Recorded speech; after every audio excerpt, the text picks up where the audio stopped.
Scenario 2. Island of Chaos. Eliminate all opposition in this area. Then the first piece of the artifact will be yours. For a moment I thought we'd have to dig for it, which is annoying to say the least. Alright, we get a choice between the white pearl, a ballista, or 2,000 gold. I'm sorry, a ballista? Oh, it's presumably an artifact. Because a ballista sounds quite familiar, but I didn't expect them to be in Heroes of Might and Magic 2 of all places. I'm tempted to take the ballista just for the novelty of it. The best option seems to be to take the gold, but then again, where shall I ever find a ballista? Oh, to hell with it, I'm thinking the ballista. Just to find out what it is. The first piece of the artifact now lies in the hands of the unholy order of warlocks. You must annihilate them and their allies to the north. They will surely give us what we seek in exchange for their feeble lives.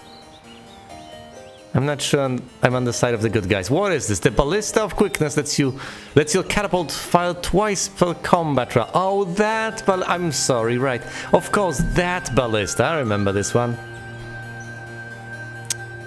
Great siege weapon, and the map is significantly bigger than before.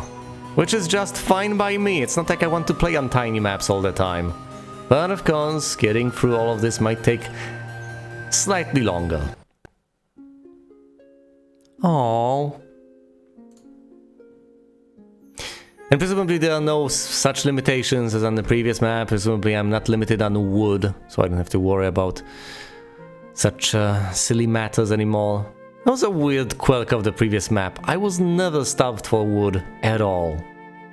I'm not sure what that was about, presumably just flavor. Well, either way, let's start out by getting this statue. Is that what I really want? Is that what I want out of life? Presumably it is.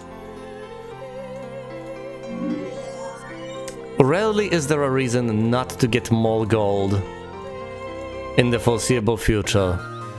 Although there's presumably just one mission where you really, really want to be safe and not immediately get slaughtered. Then you don't get the statue on turn 1. But other than that, I think it's just the way to go. After all, it just generates you gold with every single passing turn. Why not get it? It's plenty of... Are we actually wood-starved again? Will we be for the rest of the campaign? Or at least as long as we are still over here in the mountains? Or what passes for them anyway. Oh, look, a gold mine. And lots of centaurs. I don't think I have what it takes to deal with them. Not quite yet. Let's get some more sprites and learn Lightning Bolt. That'll come in handy quite a bit. Alright, might as well immediately get a secondary hero. I know what the pitfalls are of doing so, but I think that is the way to go almost no matter what.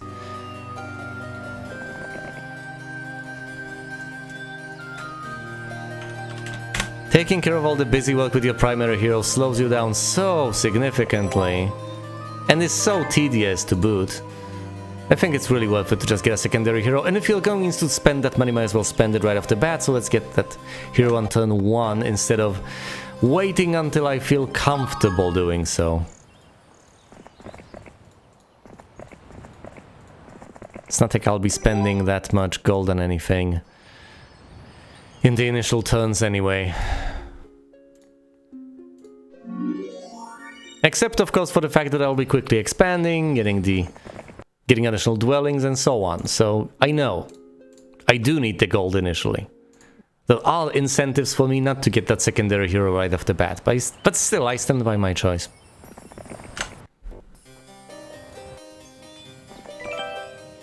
There's a reason they explicitly limit you in the number of heroes you can have.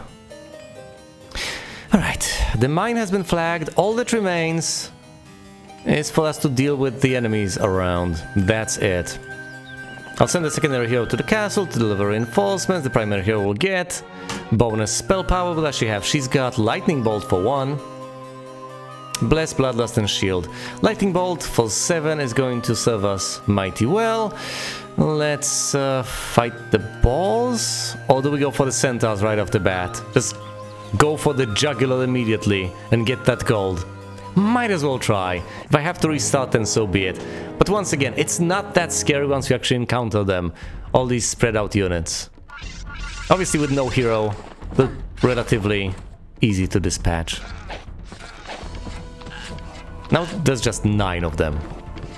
Not much of a false. Yes, I've lost an elf. And a couple of sprites, but that's okay. Once again, the losses, as I have mentioned, are acceptable. And that's extra gold that will be flowing directly into my coffers turn after turn. Once again, things that accumulate are pretty awesome. Should I deal with the veteran pikemen right now? Presumably I ought to, because once I'm gone, I will not be coming back for a long while. There's a fundamental question though, can I get a shipyard off of this castle?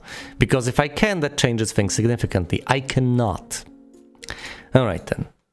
As you can see, we are surrounded by water. This is some sort of a peninsula. Now if I could get a shipyard, then presumably I ought to explore all around using the nearby, whatever the hell this is, ocean, sea, whatever this body of water is supposed to be. But if we are not supposed to set sail immediately, then as soon as I get rid of this guy, I will not be coming back here anytime soon, so I might as well do that now. As a side effect of that, I will be getting my reinforcements reasonably quickly. Ah yes, I don't have enough gold, that's perfectly understandable.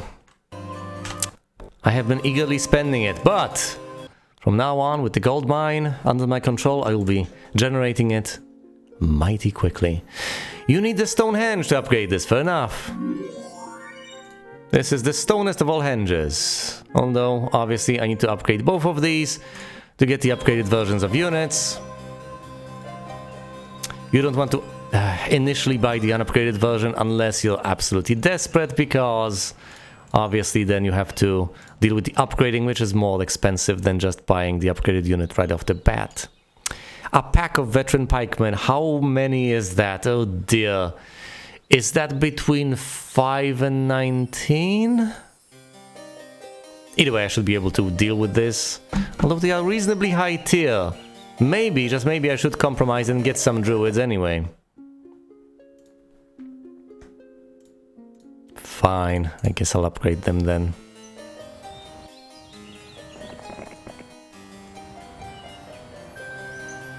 What? Oh dear. Wasted a movement point.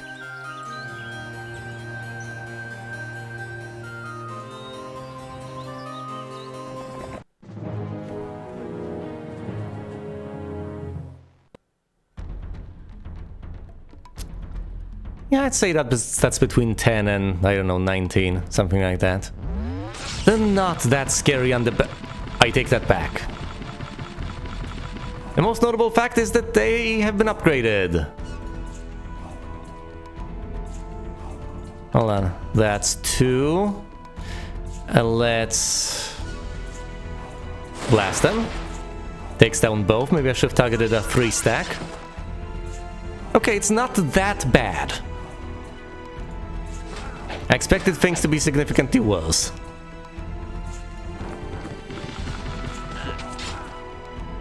Stop stabbing my elves! Oh dear. Let's dispatch these guys to free the elves so that they can shoot this stack. Will the dwarves finish them off? They've managed to, and the counterattack finishes the final stack. I have not lost a single unit in that encounter. That's almost unbelievable.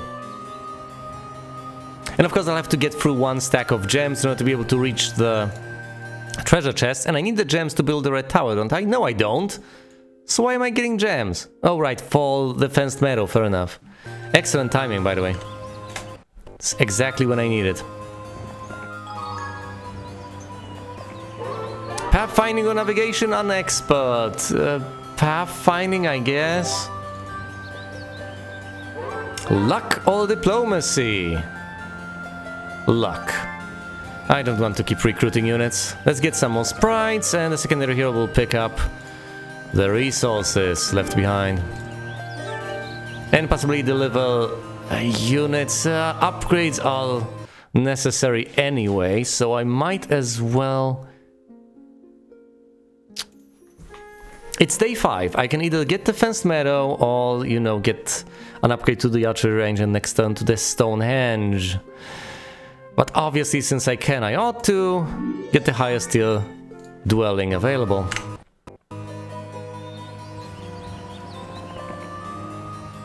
There are no sprites here, but there will be quite a few, well, possibly a handful, once day 1 hits. Alright. And since I've got the fence meadow, I need to recruit the unicorns, which means I cannot upgrade my other units. Obviously. Fine, let's leave them here. And what, fight the balls with... Fine, let's fight the balls. Then get the reinforcements further down the line as I'm about to leave. Including the sprites from here.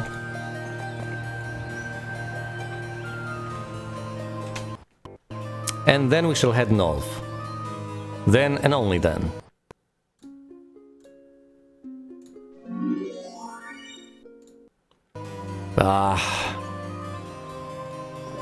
Fine, upgrade my druids. Spend a single movement point going this way, and another one will have to be spent going back to where I've started from.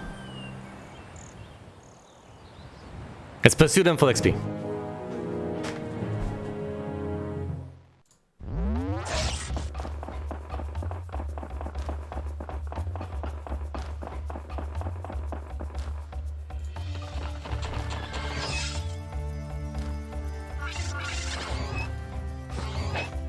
Of course the dwarves can't reach them! That's okay, a single ball, well, them is a bit of a hyperbole here. That's a single ball. Single dead ball at this stage. Alright, come on. The week of the hedgehog. Excellent, I got 6 sprites. That's particularly impressive. And of course, there's plenty of unicorns. Greater druids. We obviously, yet again, cannot build the upgraded dwelling. Not even to mention the possibility of actually upgrading the units the primary hero has. Wisdom on advanced, all mysticism on basic. Both are nice, but let's get wisdom on advanced. A nice goal, withstanding the full heat of the noonday sun attracts your attention. Intrigued, you break it off and find that it does not melt in your hand. Excellent.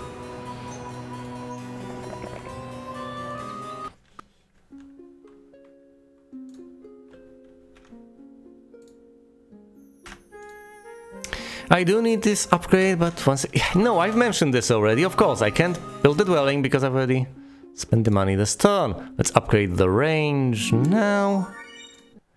Get everything else. Get Kraken.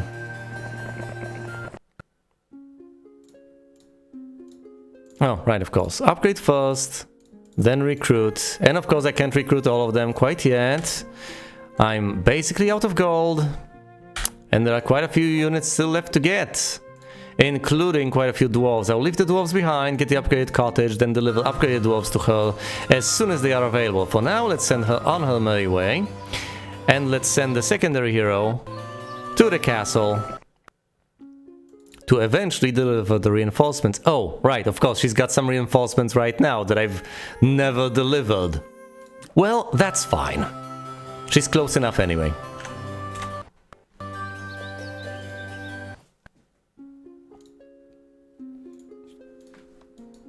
If I upgrade the cottage, I won't be able to recruit the others. Oh dear. There's always some trade-off over there to make. Fine, in that case, I will not pass the dwarves. Which might be for the best anyway. Presumably this will be a dwarfless army. And the slot that they would fill right now is going to go to phoenixes as soon as I acquire them.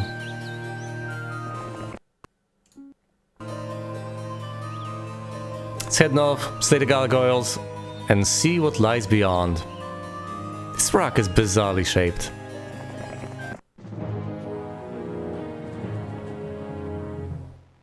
The gargoyles are of course ranged, so they're going to be somewhat annoying. There's plenty of mana points on her, but I did not get mysticism, so she will not regenerate them.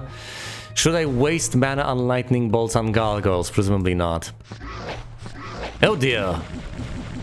They are significantly more sturdy than I figured they would be, but then again they are made of stone, so that is to be expected, isn't it?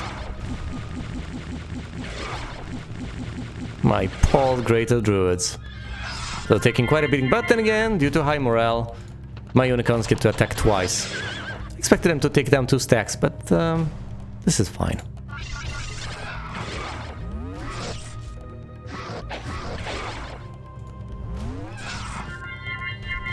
No, don't actually attack the gargoyles here. I'll let the unicorns deal with them. There we go. 2 druids have died, but that's okay. Their death was not in vain.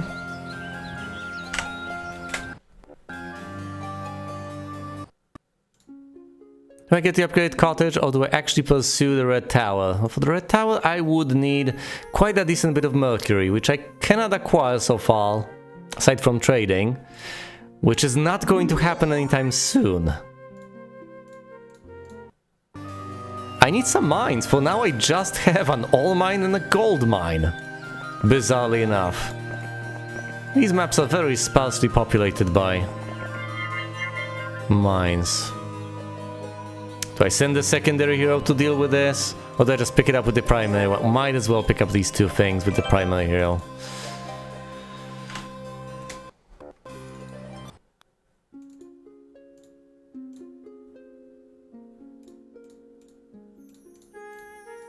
One more dwarf and then I'm sending the reinforcements. Although it's day 5, so I presumably will just wait. Then get the reinforcements, then send them. Well, in that case, I might as well position myself to pick up the additional sprites. Oh look, a sawmill. That'll help to some extent. Let's deal with the griffins first though. Oh, and mercury! Right as I need it.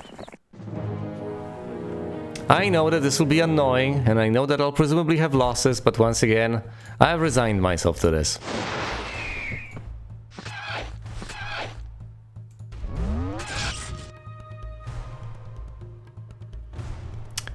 Let's protect the druids to an extent. Oh great, I should have charged. Whatever.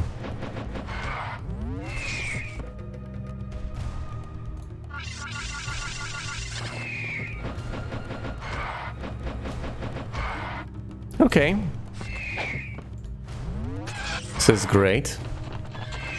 No losses have been sustained. Navigation expert or mysticism and basic give me that mysticism. I do want to replenish at least a couple of points. Logistics on basic, thank goodness. I do need logistics. That's not enough mercury to allow me to get the red tower, but we are slowly getting there. We're not getting anywhere near the range at which I would start trading. It's just day 5 now. I still have to wait 3 days until I can get those sprites and then get the reinforcements north. It's a decent bit of time. Do you want to fight the genie for the artifact? I do, I absolutely do. Genies can halve a stack, so let's not mess about and just use lightning bolt. And lo and behold, I got the lightning rod. I got the lightning rod. This is one of the best combos in this game, at least as far as I'm concerned. The lightning rod and the lightning bolt spell. Especially, of course, if you have a decent chunk of spell power. Then it becomes just obscenely powerful. Let's have a gander at the current situation before I actually begin. I have a little over a minute, which should absolutely be enough. Here's where we are, here's what we have. Not much. I got that single additional hero, Ariel, and my main hero is Troyan. This is the kingdom overview. It's the single castle with a single dwarf to recruit. I have a single gold mine, single sawmill, single ore mine. That's it. No advanced resources. Yeah, I guess that's the way you could slice things as far as Heroes of Magic, of Might and Magic is concerned. You have the gold with the gold mines. Technically you don't need any because you get income out of your castles. Then you have the basic resources of wood and ore, and then you have those specialized resources of mercury, sulfur crystals and gems, which explains why this got simplified further down the line in the series. But then again, the 7 resource system is a staple, for better or worse.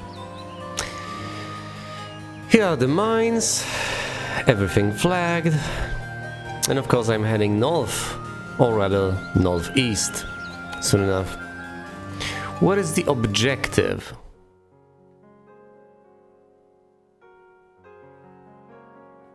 Eliminate all opposition, that's fairly straightforward. Alright, let's get a move on.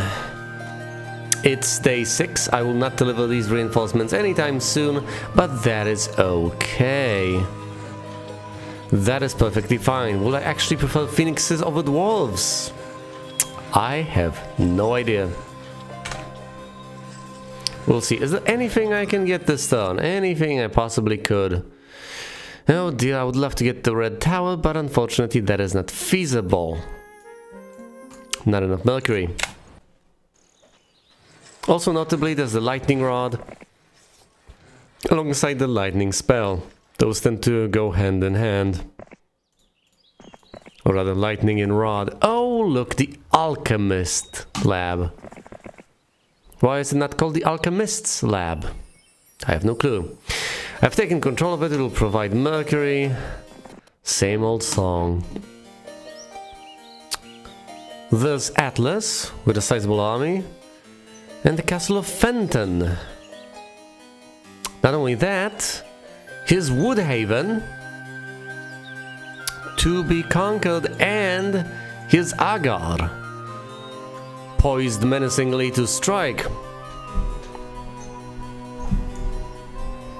I presumably ought not to underestimate him, but I've ran out of movement points on this glorious 7th day.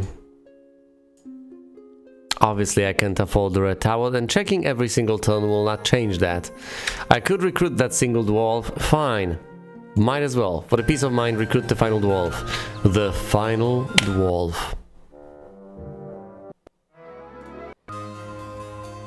So we have the gopher. Well, I could go for it.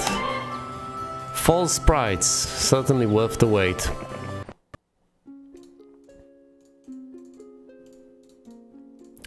Now I'll be at a tremendous disadvantage should I decide to rush in and attack the enemy castle. On the other hand, should I choose to not rush in and attack the enemy castle, I'll also have to spend sweet precious time getting there, at which point it might be even mightier. Can I actually handle these forces? With the lightning bolt, quite possibly, we shall see. Hello, what have we here? Do I bolt them? I need that bolt for later. Let's attack the tier 2 foe first. Oh dear. 9 left. And the counterattack will slay a... fine. I needed to take that damage on the chin. Oh dear. I'm not doing all that well, I see. Although the plethora of sprites is helping magnificently. There's still one gargoyle left.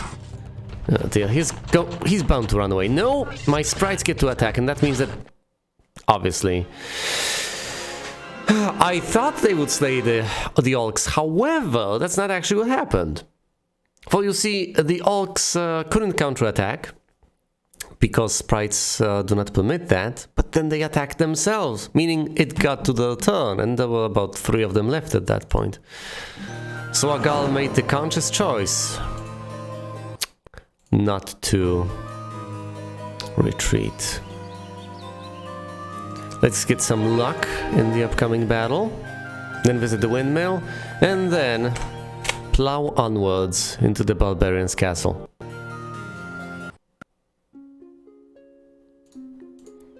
Right, it's the final 2 sprites I needed to get, that's it, and I could also recruit a couple of dwarves.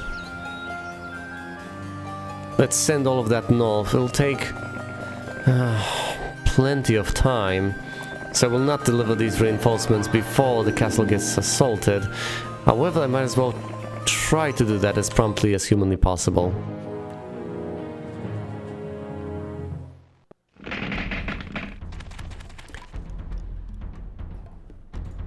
Alright, let's cast that lightning bolt and deal with the ranged threat as much as I possibly can. Oh, this is dreadful.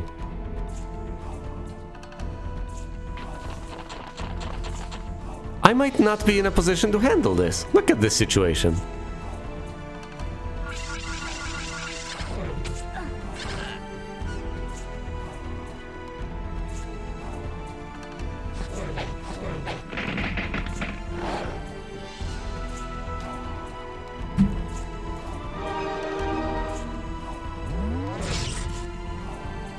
Oh dear.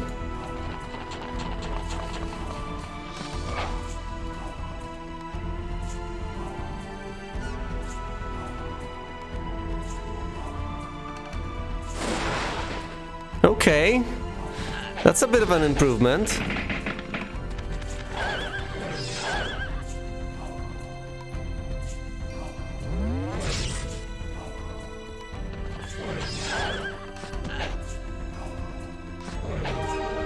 Slay the 2 wolves.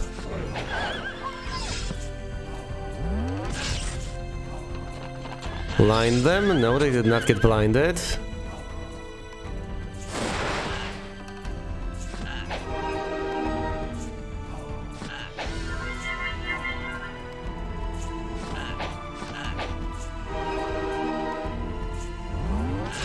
Luck doesn't play too much of a role here.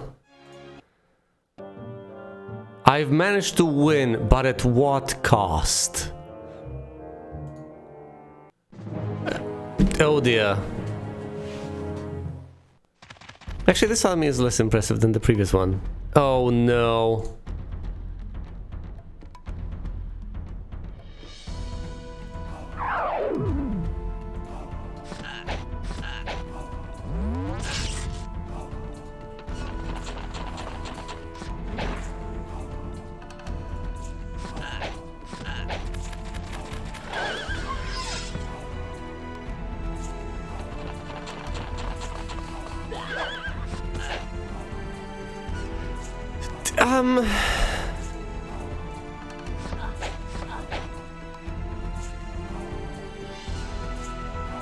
I could blind them, but that doesn't guarantee victory, it only delays the inevitable.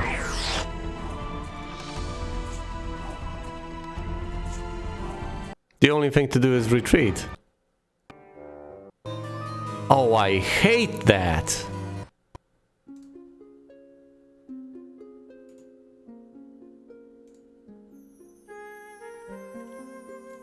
I can't even afford to recruit her this turn.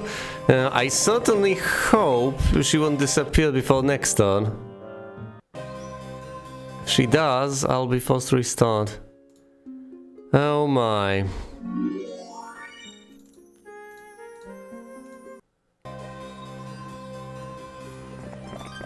I'm at a loss for words. That was horrible. Absolutely dreadful, unacceptable.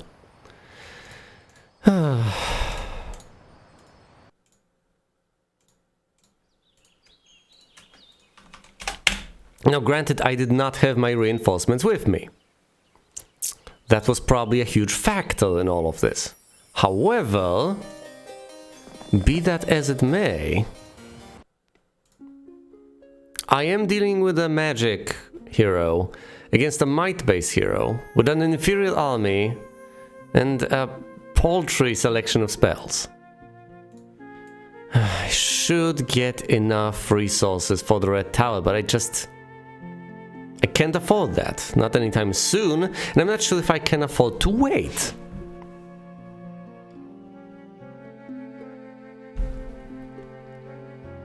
I could invest in the Mage Guild, but that will just delay me getting the Red Tower even further. I could instead try to trade resources by getting the marketplace.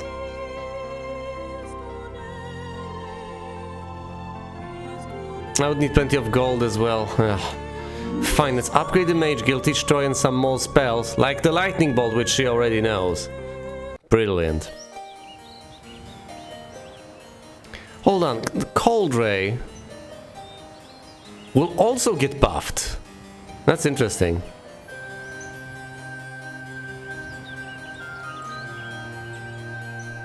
Alright, at this stage with these forces, especially with the dwarves, I might be able to make a dent in the enemy's falls. I might be able to take that castle. It'll not be easy though.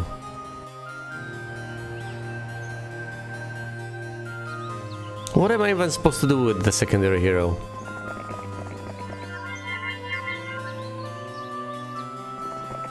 What is there to do? There are just these sprites to collect. And they cannot be collected until the beginning of next week.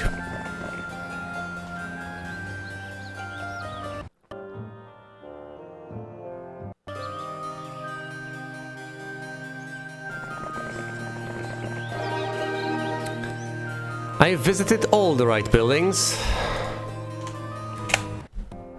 I have bonus luck and bonus morale for the next confrontation to come. And I'm on my way to conquer that castle. Logos, help me. Right, there's no one near the castle. Perhaps I'll manage to sneak by. Yes! Yes! I did not expect things to go this way. I don't think I've ever actually had a playthrough in the base game where I ran away. I know that it's always an option, I know that it's always better than just losing a hero, but then again, I usually just restarted if I ever were in such a situation. Because most of the time that means that everything has snowballed outside of your control, and all the mistakes you've made thus far are something you cannot recover from anymore. But I may yet have a shot. This is a castle that does not have a hero inside of it, so I just may be able to take it, especially with the dwarves on my side. They tend to be quite sturdy, and the artifact, of course, buffing me. It's mostly the attack and defense. She's got nothing, 0. Now, she should have 70 mana to toss lightning bolts around, but alas, alas, she doesn't. I need to take care of that as soon as possible. I need to have her well rested, let her replenish all those points, and then in basically every single subsequent fight I need to keep tossing those bolts around.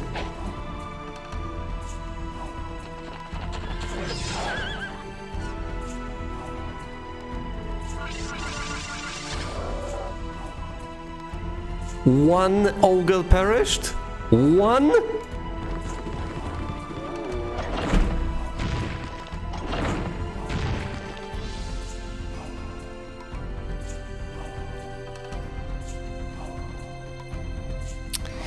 Yeah, I guess I'll get through these barbarians rather quickly.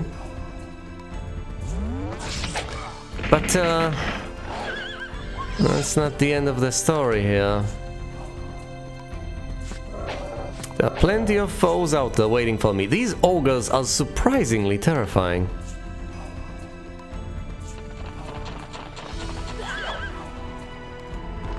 Also, the thing that's at the forefront of my mind right now is the distinction between might heroes and magic heroes. One would think that it's abundantly clear. Even the name of the game is Heroes of Might and Magic. But at the same time, I guess I need some. I guess I needed some time for it to sink in.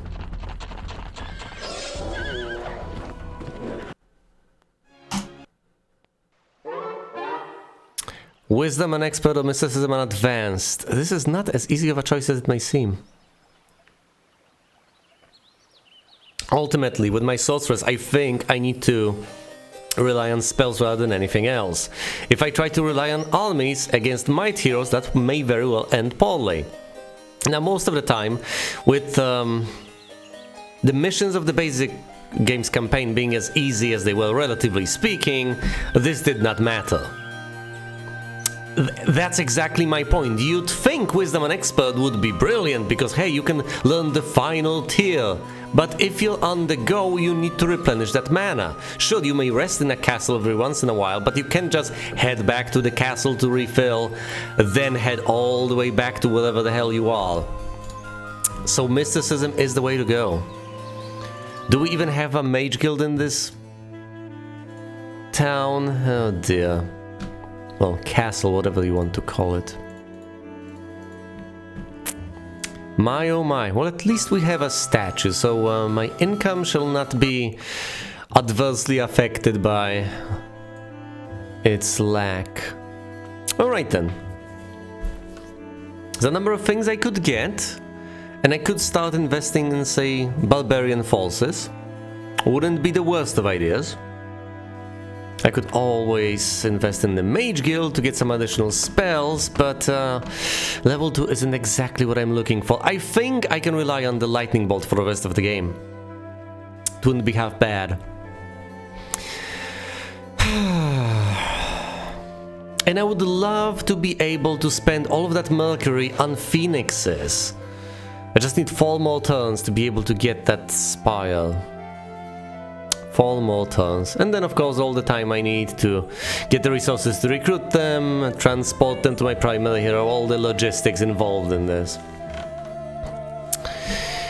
But the bridge requires plenty of ore, which I also need to be able to get the spire. I could upgrade the stick hut.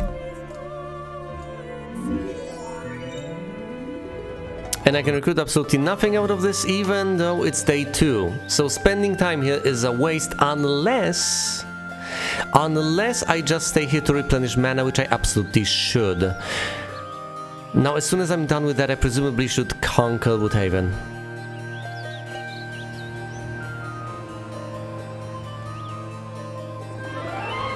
Six sprites, lovely.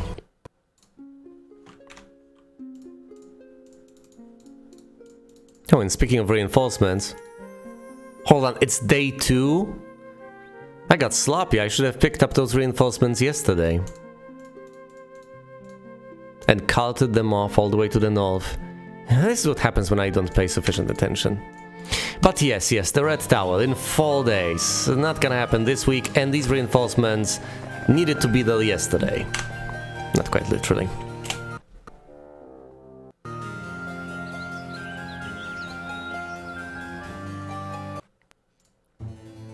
Maybe I should have gotten the Mage Guild, and then the 3rd tier and so on, but once again, that would be wasting Mercury. Obviously, I could get the marketplace, trade for Mercury, but the prices are a killer.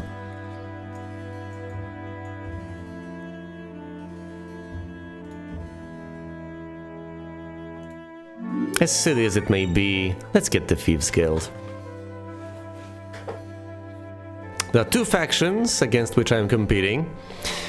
I have the lowest number of castles and the lowest number of heroes. I need to work on that.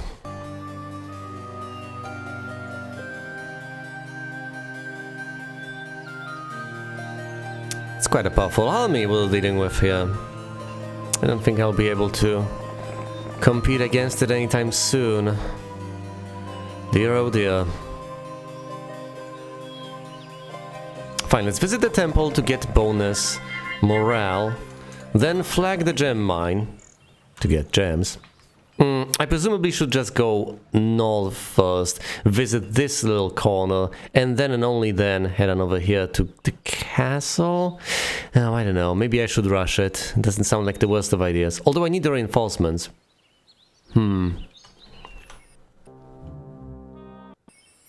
My hand might get forced. I might not get a choice in the matter, considering how ridiculously eager these barbarians are to go ahead and attack me.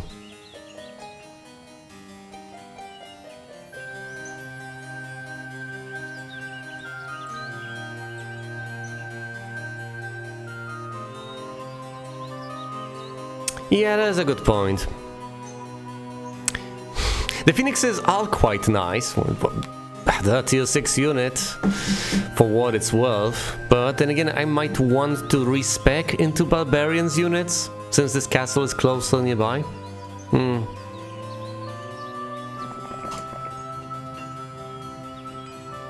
I'm not even going to... I'm not going to stay here, I'm not going to charge at that hero, I'm just going to fall back and entrench myself. Let's build static defenses and hope Troyan gets attacked instead of having to fight offensively. Oh, thank goodness! The barbarian backed off. That's a good sign.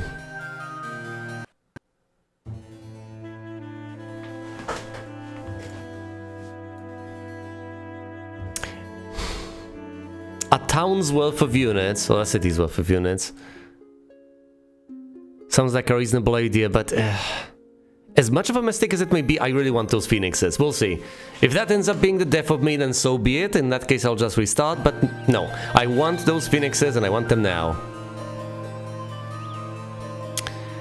Well, let's move her out of the castle to explore a smidgen to the north. Just the tiniest of bits. Oh, hello, Darlana.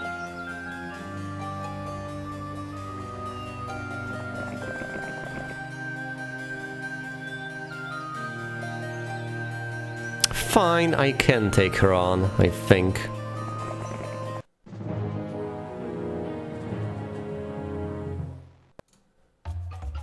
Look at this army. It's just the spells keeping me alive, nothing else.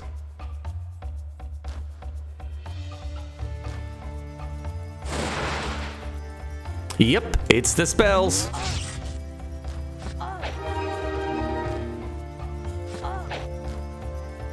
Yeah, as far as I know, they can... Oh, I really should look this up. I would have to take a brief break and actually get my chart. All you know, I could look it up online like a normal person, but no.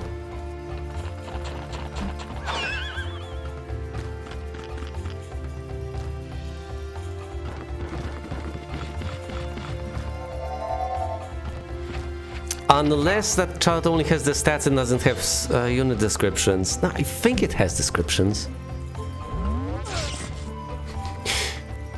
But the more I think about it, the more I realize it would be quite handy for me to know which units have which abilities. So yeah, I should get on top of that as quickly as possible. Why am I even charging? Oh no, my pole unicorns. Can the dwarves take on the swordsmen? Let's find out. They kinda can.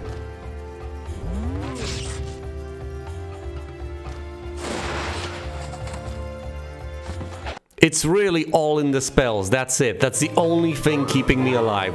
I'm taking mysticism an expert, because once again, spells are keeping her alive. Oh, by the way, considering the resources I've just acquired, I am getting the red tower. Do they should have a description. And this description doesn't tell me anything about them resurrecting, so presumably they don't. But then again, does the description on sprites tell... See, this is silly. You go over here to the well, and you can't get a description on sprites. You'd think you would, but you don't. But then again, annoyingly enough, you click on sprites over here and what do you get? Nothing! These are the stats on sprites. Does it tell you that they do not allow for a counterattack? It doesn't. These are just basic quality of life things. You'd expect to be able to see that somewhere, right? Aside from the game's manual, but no. You're just not told. If you know, you know. If you don't, I guess, sucks to be you. Sheesh.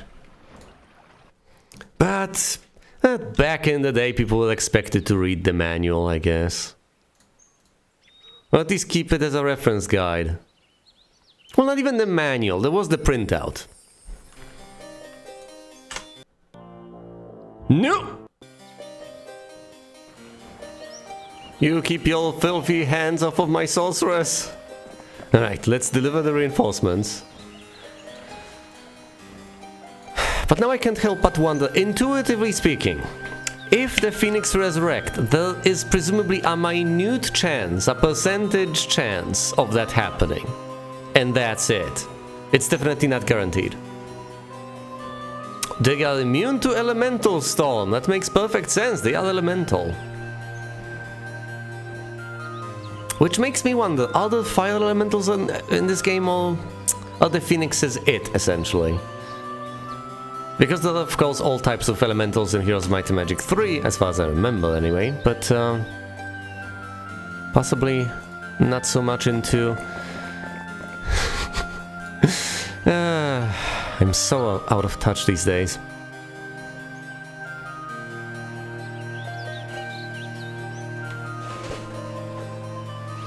I've gone through the entire manual of Master of Magic, the base game, and yet I haven't played that, and I'm playing this, having not gone through the manual at all recently, so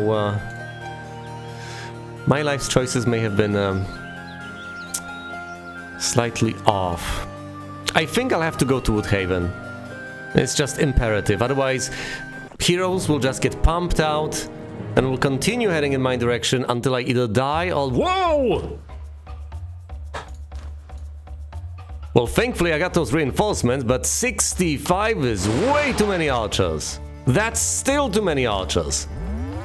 And they're not even regular archers, they shoot twice because they're rangers. Of course, you don't get that on the description because you don't deserve a description, as far as this game is concerned.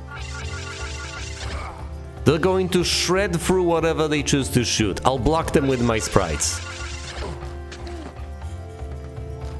You know, since there's no retaliation against the sprites, I should have just attacked the rangers. Then again... presumably won't make much of a difference. Alright, let's use that lightning bolt again to cut the numbers down to size. There we go! Slay the peasants. I can deal with 2 of these guys. And the last thing I need is to take damage from peasants. That would be pathetic. Onwards, brave dwarves. To battle. I don't know what's wrong with these guys. They just refuse to run away.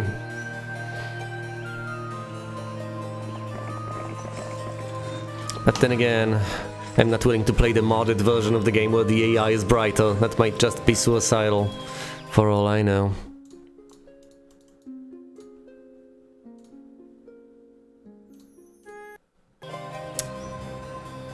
Although I have considered that, I'm still not sure how I feel about it. Because you can get a higher resolution and all that. If you don't just play the original game in DOSBox, but rather take a new custom-made engine and just cram all the data files into that. Let's see if I can take on Woodhaven.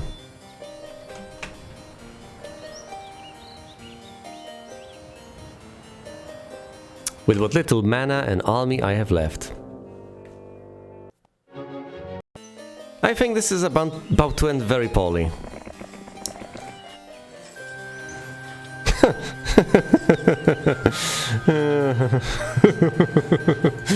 Fenton is about to get taken over by all these guys. Look at them.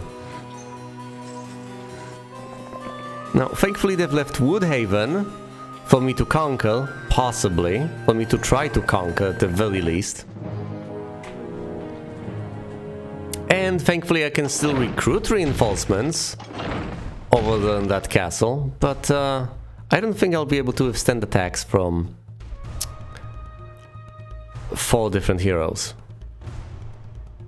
Fine, start by eliminating the... Okay, let's start by dealing some damage to the archers.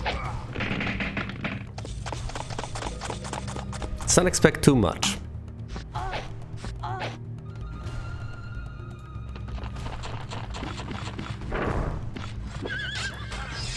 Oh dear, even just trying to take over this castle with no heroes defending it, it's difficult enough. I can't help but wonder whether the game has already snowballed out of my control. Oh, that was nice.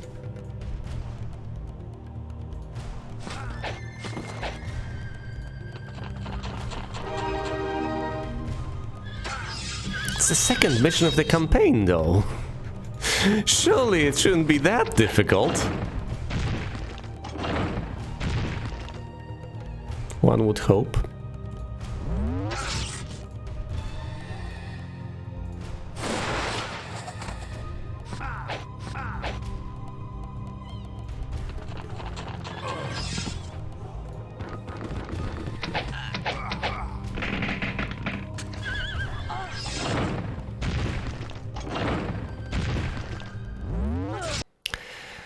Alright, with significant losses, I have taken over this castle.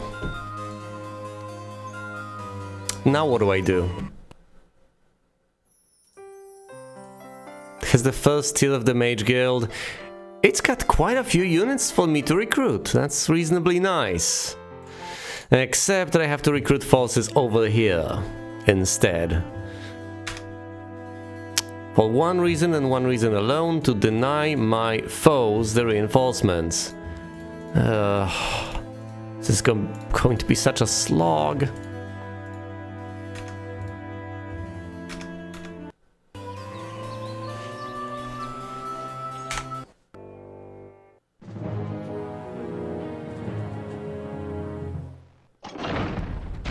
Could have invested in fortifications, but then I would take even more damage retaking this castle. I don't know anymore. I just don't know.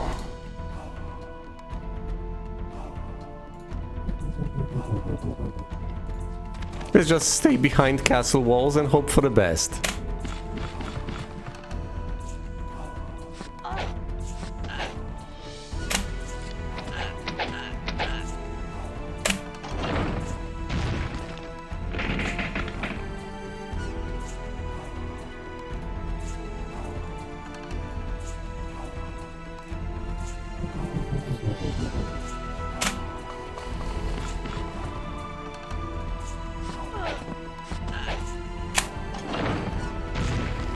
Oh dear.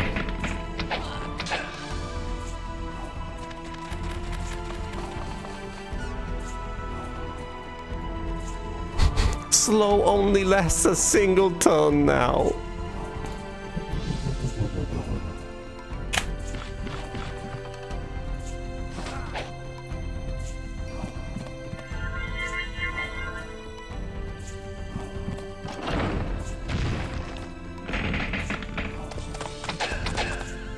I don't think it even affects this unit then, because I cast it once it has already moved.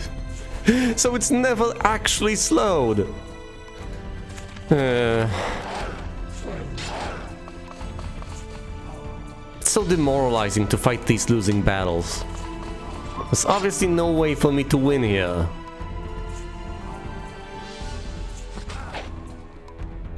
And that's just the first hero.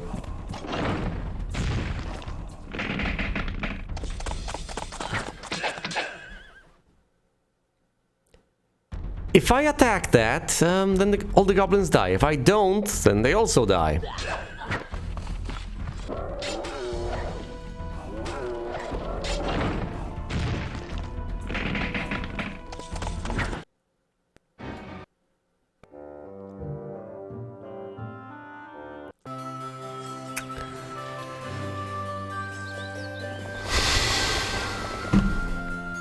I'm at a loss.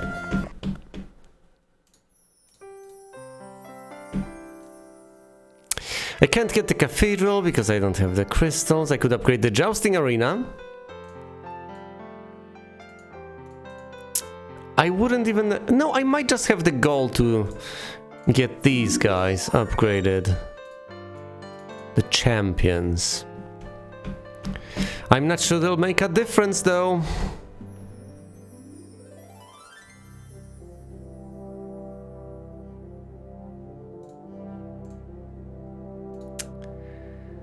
I just don't know.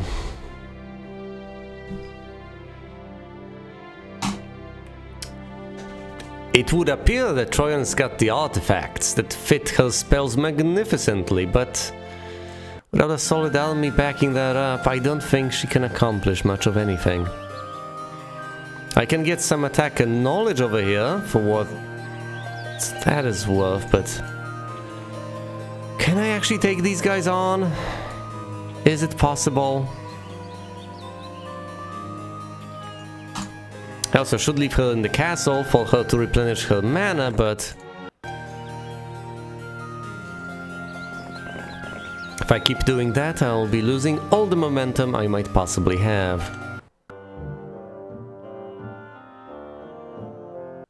Red and yellow are of course working together.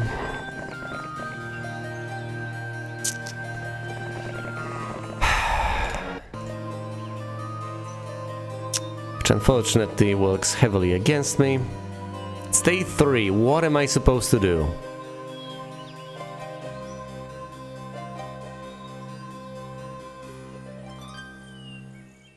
Let's try to head north.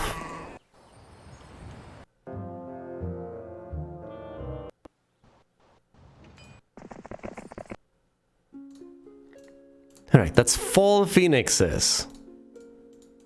That might just be what I need. Maybe I had it all wrong. Maybe, just maybe I should have rushed phoenixes first over here. And once I got them, with that initial push, that initial burst of energy, I should have gone north and conquered everything. I don't know. After all, they have more castles than I do. They have more resources than I do, so potentially rushing sounds like a better idea. So the exact opposite of that.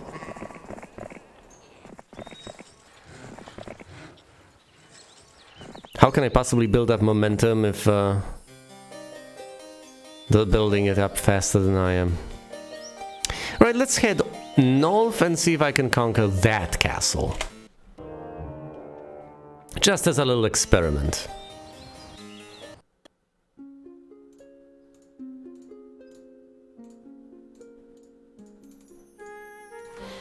I can't get the dwarves.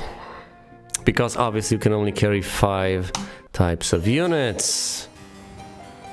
Well, presumably I ought to take the dwarves instead of the sprites because all the sprites are dead. Unfortunately, I've ran out of gold, but I don't care, I still need to head north. If I want to deliver these reinforcements anytime soon.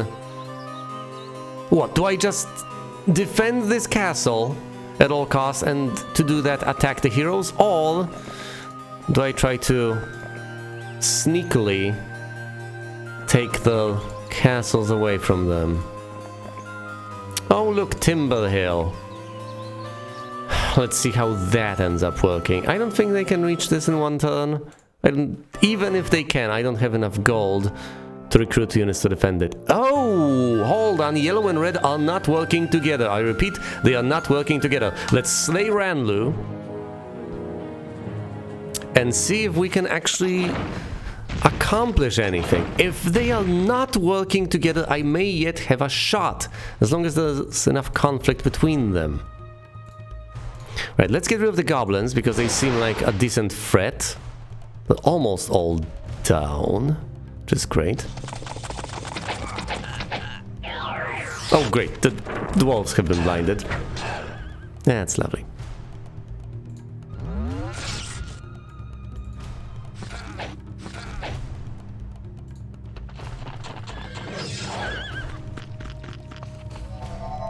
Low morale, that's brilliant.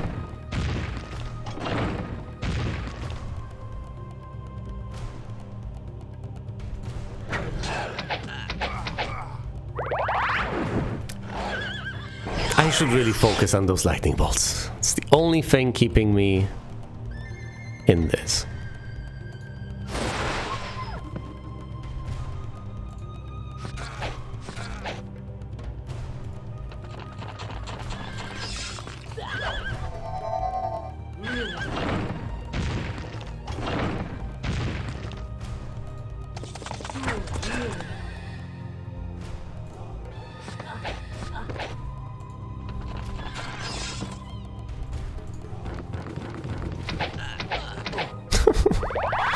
Look at my poor army.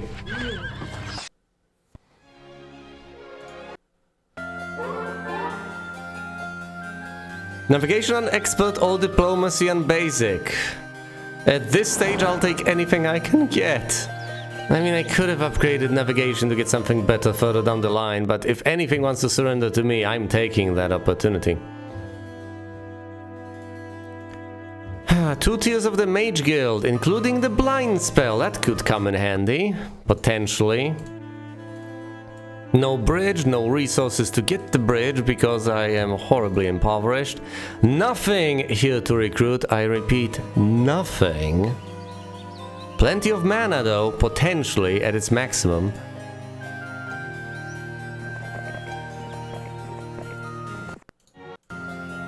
And some more defense. Fine, let's try to take Fenton again. Or, you know, just wait in Timberhill for additional troops.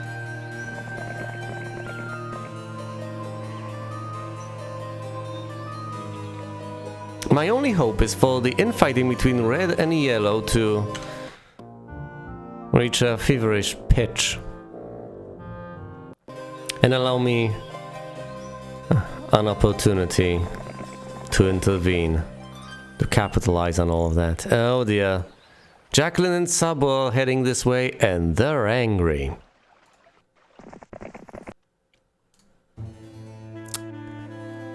Alright, I'm holding myself up here and defending. Do I get some trolls or do I get the tavern? I think the trolls are the way to go. Logos have mercy. Although I could get the Colosseum, that would raise morale significantly on pretty much no troops because I wouldn't have any left. Sheesh. Atrocious.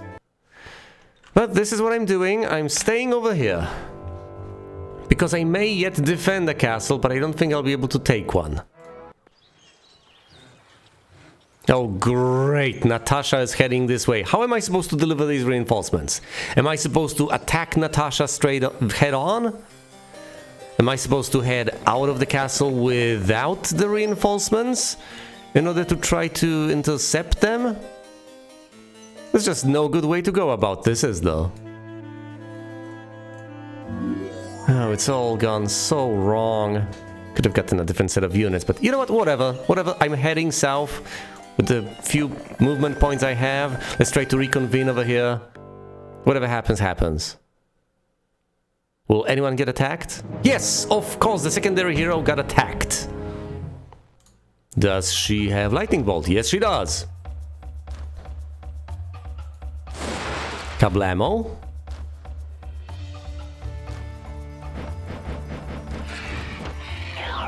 Oh, great. The phoenixes have been blinded. Well, hopefully they get attacked soon so that they can no longer be blinded. I'm about to lose my druids. Down the druids go.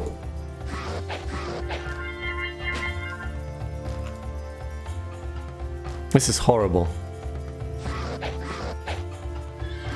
Look at this, I'm basically doing nothing.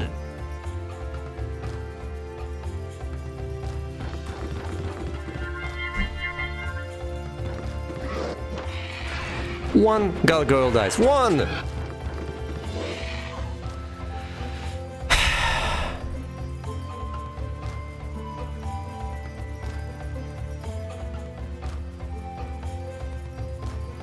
One, 1, 3, 3 versus 0, 0, 3, 3.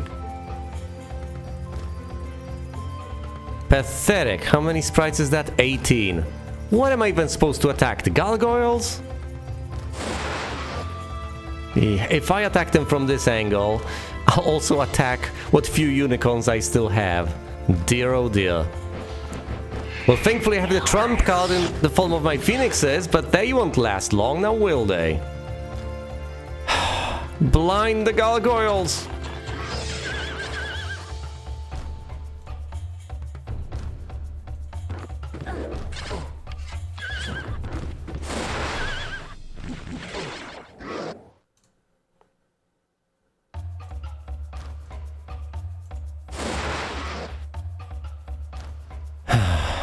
Come on, blind the gargoyles. No!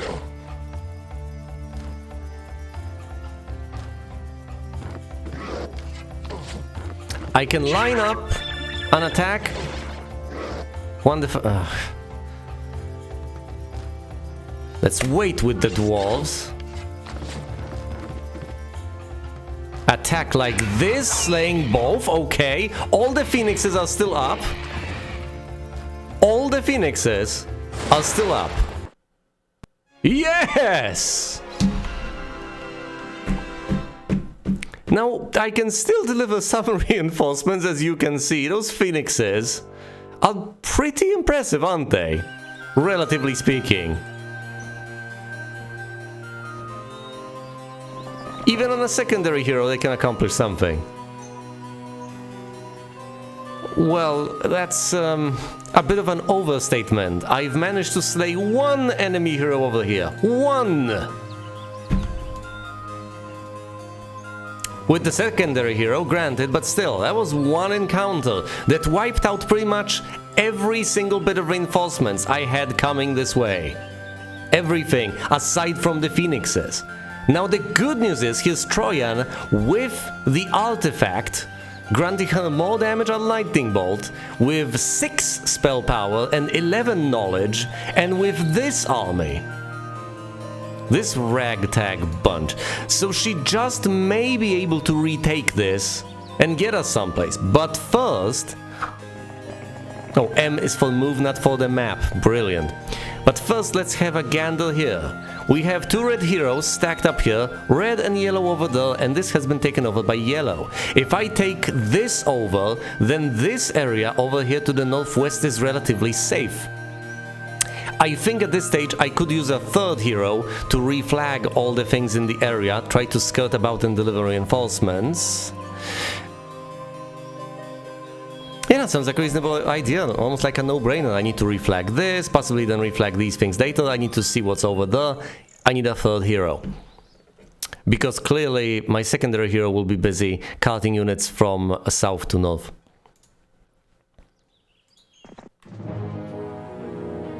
I don't know, throughout this I felt like there was basically nothing I could do and like I was about to fail, but I might just barely be able to cling on.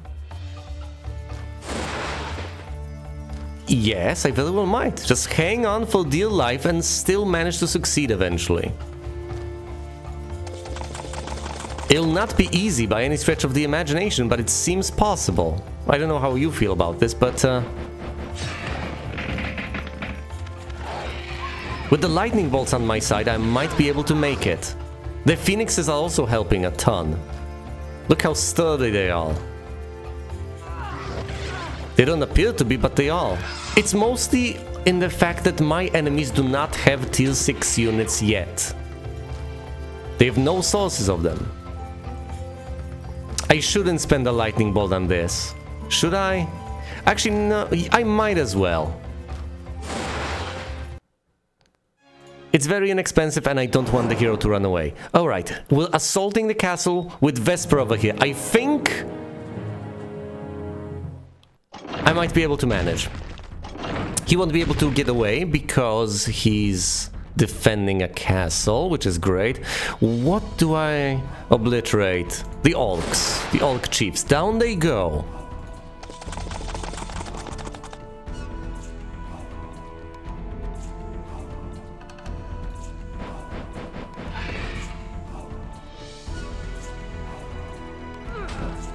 It's all in the phoenixes.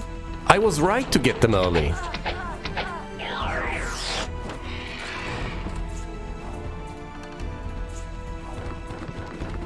Well, yeah, the phoenixes and the lightning bolt. Whatever. Lightning bolt. Yes! And of course, the phoenixes are blocking the champions, which is unfortunate.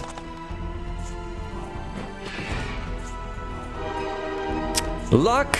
This should be the killing blow, and it is. I've lost a single wall troll, which is fine. And just like that, I have taken my third castle. Unbelievable. And with that, I might just be able to march... Oh dear. You know, the thing I've mentioned about them not having tier 6 units, I was wrong on that. Now, thankfully, that's a few Crusaders. Crusaders are considered the weakest tier 6 unit in the entire game. So I might just have a shot here. However, this is Sabu, and Sabu might very well be the mightiest hero of all. It's the most powerful hero Red has got. So the good news is, if I manage to dispatch him, I will have gotten rid of the most powerful hero for Red. If I don't, the situation will be a smidgen more interesting, to put it mildly. I didn't expect these missions to get so exciting so quickly.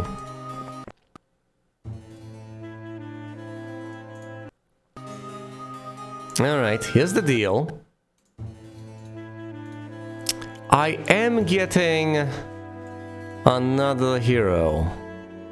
There's no one with logistics out there. I'll get Astra over here. Recruit what few wall trolls are available. I can't even do that much, because that's too expensive. And then I'll send her on her merry way to do some recon, possibly. Deliver reinforcements. As soon as she's done over here, she'll head back to the castle, cult units over, etc. Take care of the usual mundane stuff that secondary heroes tend to. Or even tertiary heroes, should you choose to call them that. As derogatory as this sounds, my goodness. Basically C-list heroes. Oh, and look! There's a new batch of reinforcements available all the way over here. Unfortunately, I don't have the gold for that, but it's there. It's there. Of course, Ariel has to go all the way back over here and then cult them to the north. Eventually. But that includes plenty of phoenixes. Meanwhile, Barrock over here, with tier 6 units, is on his way to retake Timber Hill. Logos have mercy.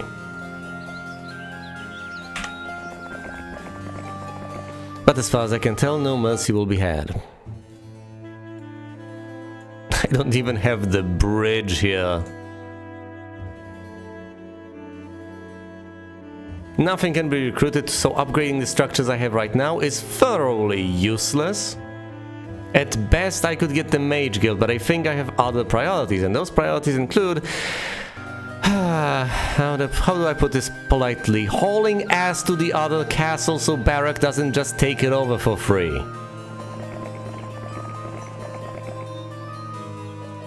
I'm in too much trouble as it is. And of course, in the meantime, I can reflag everything that requires reflagging and so forth, and use what dwindling few resources I still possess to reinforce this place with as much as can be acquired.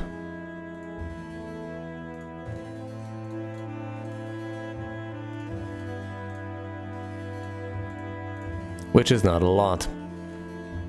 One wolf remaining and a couple of goblins. Fine, let's get one goblin. He's gobbling up my resources. Can this actually deter Barak? I sincerely doubt it, but fingers crossed. It deterred Barak. It absolutely deterred Barak. He figured, I can't take that. I can't just take it over. It's got units inside. Really? Oh dear.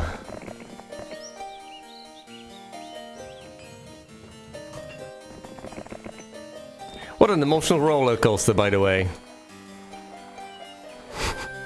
On one hand, I am constantly under the impression that I am thoroughly doomed and there's nothing I can do to dig myself out of the hole I got myself into. On the other hand, every single time I am disappointed by the AI's decisions, which are thoroughly moronic, and therefore give me a glimmer of hope. Because maybe, just maybe, the AI is even worse than I am. I'm not sure if that's the best emotional mix, but it is the mix I am dealing with here. How much mana does she have? All of it. 110, and Lightning Bolt costs what? 7? Let's see, how many times does 110 fit into 7? Quite a few, I would say, quite a few. So with faulty, once you use up 10. And so 16, presumably? Just eyeballing it. 16 lightning bolts in a fight is quite a few. Once again, I can upgrade the Mage Guild, but I'm not sure I ought to. After all, I do want to get my precious phoenixes all the way from here, and that requires a sizable sum in terms of gold. But then again, I am using a magic hero, and presumably ought to invest in her somewhat. Fine, I'm getting the 3rd tier. Paralyze and Mass Curse. Paralyze is quite nice. Now, you may think blind is nice, because you blind a unit, it can no longer do things. But if you paralyze a unit, you can beat it up and it won't be able to retaliate. Now granted, if you do attack it, the effect wears off, but that first time you attack it, it cannot retaliate. I'm not sure about subsequent times. This is such a basic thing, but I honestly have no idea. So you cast Paralyze on something, then you bash it, you get no counterattack because Paralyze is wearing off. If you attack it with a 2nd unit, do you actually get the first retaliation that turn? Or can you, within that turn, just keep hammering at it with no compunction because it will not retaliate? Or is it just that as Paralyze wears off, you cannot receive retaliatory damage, but once it wears off, it's absolutely open season on hitting you back? No clue. Well, either way, I have a choice. I can either head east or I can head south. Horrifying things lie to the south, so let's try to head east. A single free attack or a single turn of free attacks? But not the same. Yeah. That would stand to reason. If you could just bash units with everything in a single turn, you could just obliterate it most of the time. Well, not necessarily most of the time, but you know what I mean.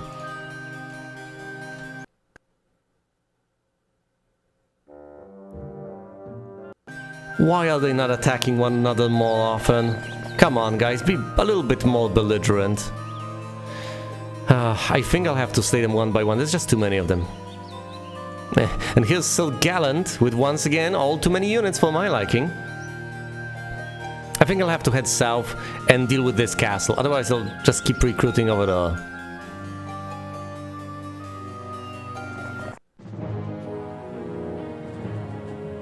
You know, the more I think about this, the more I realize that just lightning bolting the Crusaders should...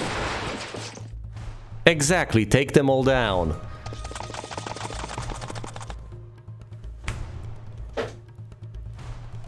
Less than 5 units of tier 6 is not much of a threat. It really isn't. One lightning bolt wipes them out on the first turn of the fight. So I shouldn't be afraid of those couple of Crusaders my enemies might have. I have the mana to deal with them. If anything, I should be worried about huge numbers of other units. Say hordes of smaller enemies. Maybe units that do not have as much in terms of attack, but have a decent bit of health. Or possibly if someone were to come out at me with dwarves, that would be horrifying, because then I couldn't really reliably lightning bolt them into submission.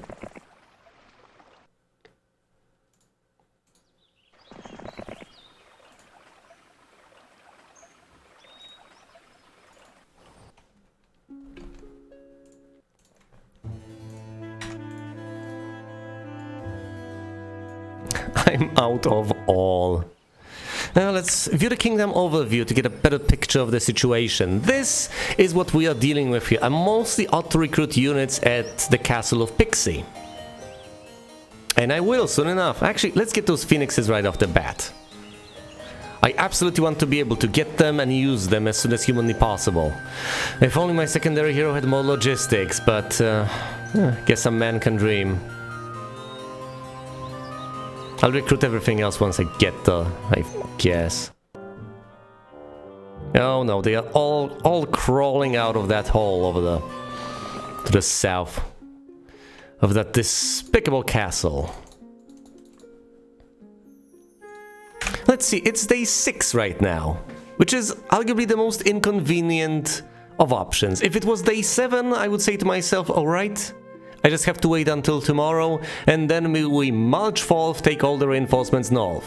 If it was day 1, I would just recruit them and head north, but since it's day 6, I am not quite sure how I feel about this.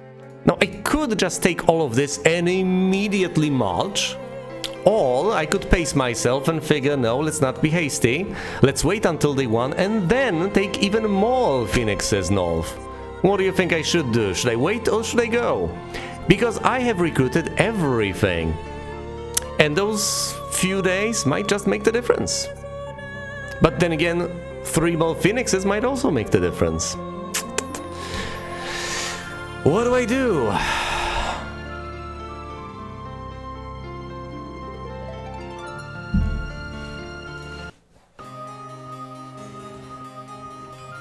I know what I need to do north.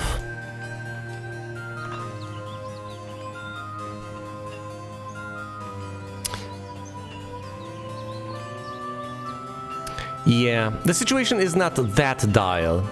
Also, I have this secondary hero over here. Well, no, you know, in these circumstances, long makes perfect sense, because it's just a single path I'm going through, right? Through here, all the way to the north. So yeah, technically it is all in 2D, but at the same time, it's mostly just a single stretch. Either way, let's take Troyan and start dispatching these guys one by one. Might as well start out with Sabo, since he's the most powerful of all of them. Do I have... Why? What is going on?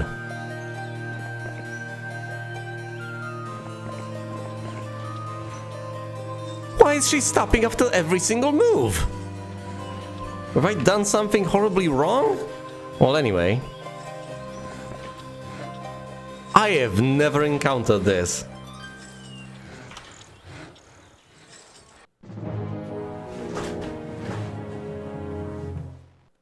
Alright, anyway. Let's start out with the lightning bolt over here. Killing 4 out of 5 Crusaders. That's brilliant.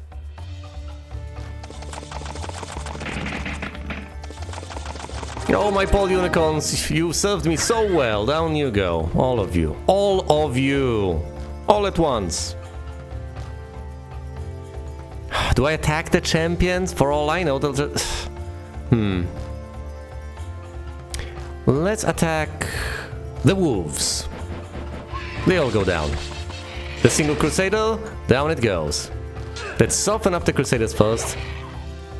Haha, let's attack the Crusaders with the dwarves, the brave dwarves. I lose only 4 of them, surprisingly enough. 4 dwarves!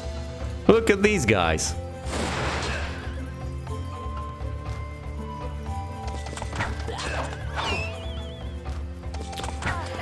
Now, Sabu would be wise to run away, but... Oh no, oh no, oh no, no, no, no, no, no, no. If I attack north... Now, it should attack in a line, so here and there, but if I hurt my champions, I'm going to be horribly cross. Nope, nope, not at this angle, thank goodness. Down you go. Well, down go the champions. That's why positioning is so important, especially for counterattacks. Away with you! Zalgo, you're not getting away. Give me all your artifacts. You don't have any artifacts. That's cute.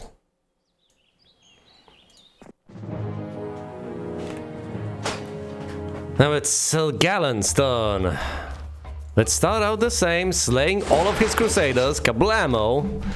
I'm essentially Palpatine over here.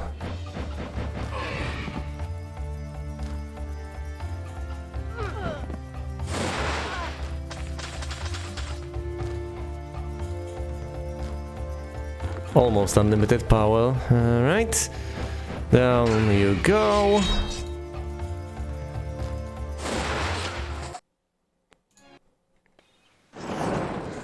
Everything is going better than expected. Yes, I will be able to retake this castle.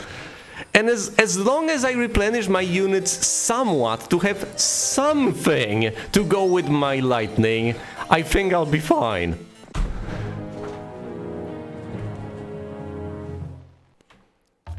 Alright, round 3. Allegedly the third time's the charm, but then again, one would hope this will make no difference. And that my foe over here will go down just easily. Counterattack, down go the gargoyles. Fine. Expected to be able to shoot, but you can't have everything apparently. Lightning bolt.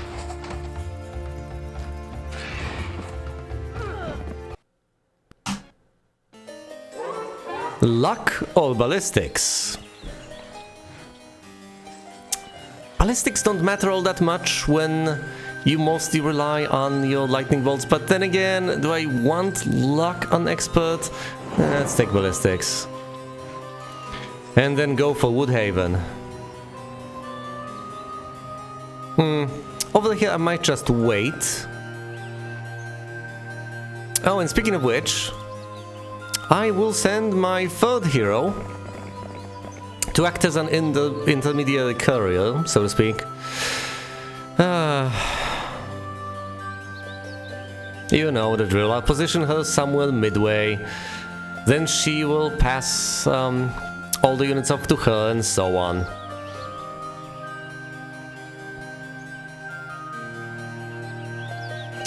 And I guess I'll make the transfer of units that much faster by a single unit's movement points.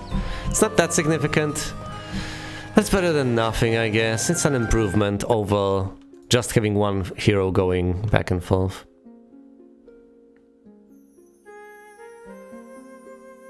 Although this system usually tends to be preferable if you have something to take care of in 2 regions. So we leave one hero to the south, that hero passes units to the north, then heads back to the south to, I don't know, deal with something, visit a leprechaun or whatever. In this case, it's literally just saving the movement points of a single hero going one way. But as I have said, it's better than nothing.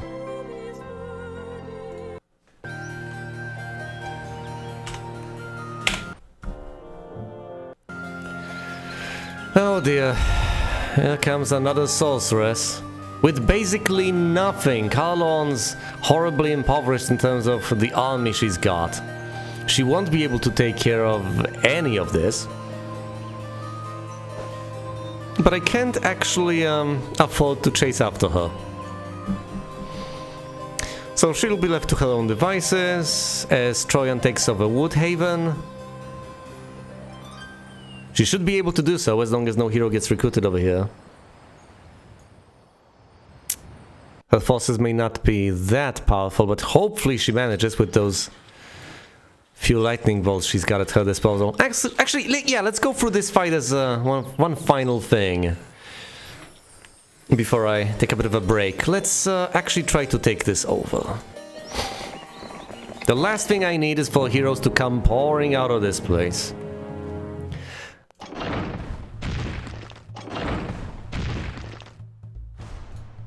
Starting out with a lightning bolt on... what, the ranged units, the flying units, or the most powerful unit?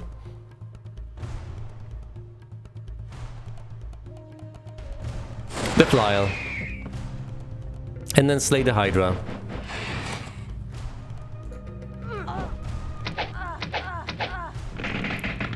I lose a single wall troll, but that's just a unit I kept tagging along. So it's not that big of a deal.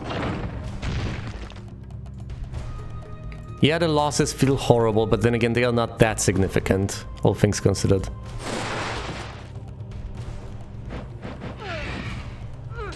Alright, that's it! The castle has been retaken, it's mine now, which is glorious. Unfortunately, she doesn't have the single additional movement point to move in and replenish mana for future assaults. Right. I can't for the life of me remember what I was up to last time. So to begin with, I might just have a gander at the current situation and then try to figure out what the next steps will be. Now, as far as I understand it, it's day 7, so tomorrow we will have reinforcements from the castle of Pixie.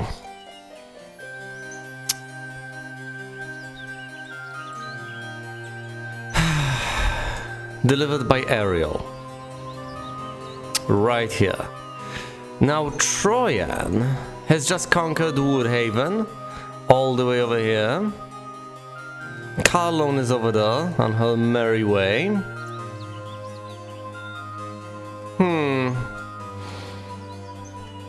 Timber Hill and Fenton have been conquered, and I need to make sure Astra gets to safety, having delivered the bountiful reinforcements to Troyan. How bountiful were they exactly? Presumably it was just the phoenixes. I think everything else died. I think Astra got attacked in the midst of all of this and barely managed to escape with her life. Oh yes, she was supposed to head back and deliver the reinforcements using the good old conga line method. That is currently the plan. As far as this place is concerned, there's not much of interest here.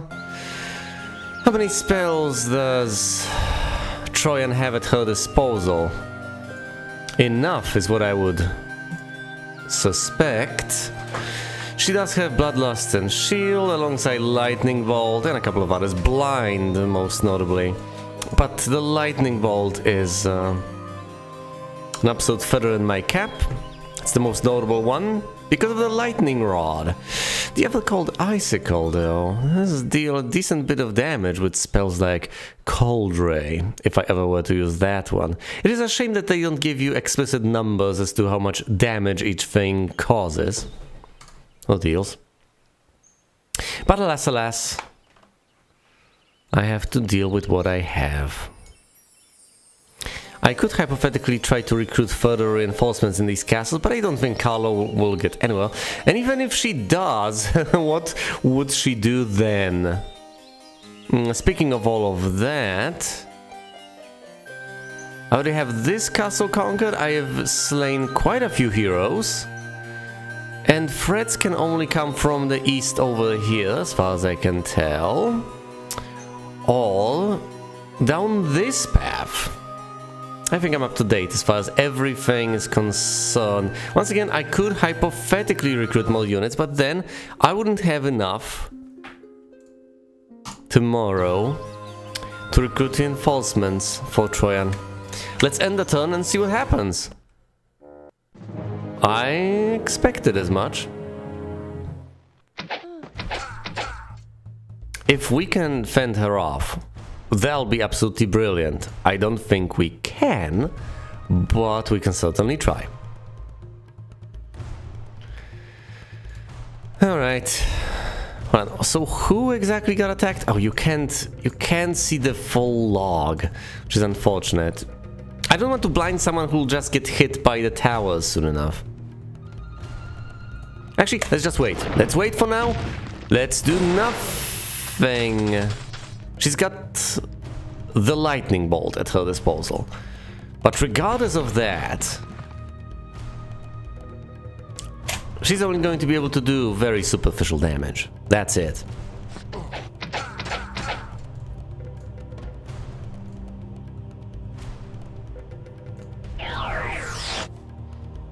She's got no ranged units.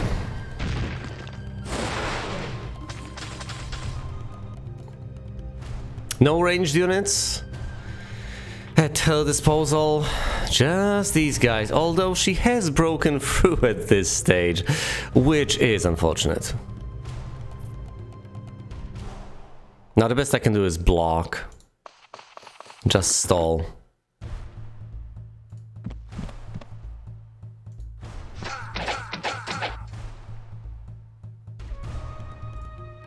If I were able to hold her off, that would be amazing, but that's unlikely to happen. Let's try to slow the swordsman down. It might have been the wrong turn to cast that. Maybe I should have cast... No, it was the right turn to cast that. Really? In this configuration? With just the captain? No, she's still got spell points. And I'm almost done. There's 7 of these swordsmen. You do have a point. As long as the towers stand, I may possibly have a chance. Then again, let's keep in mind that these are tier 3 and 4 units. This guy being tier 3 and this guy being tier 4, from what I remember. The ogres are only tier 3. They're not that... Oh wait, no! The wolves are tier 3, the ogres are tier 4. So you do have a point. I have the defender's advantage, though I'm at the disadvantage, only having a captain here. I may just barely be able to defend. We'll see. I'll try to stall mostly. Have the towers deal most of the damage. Without the aid, I... well, have little hope at this stage. One swordsman perishes, then the towers shoot, and there's only 4 of them left. Splendid. Oh dear. Down go all the orcs, down goes the wolf, and I'm just left with the ogres. But you have given me a bit of hope. Maybe not all is lost. There are no spells I can cast with that single puny point of mana. The swordsman did not take out a single ogre. Neither did the spell. Amazing. I still have 4 of these ogres. Let's see what damage I can still do.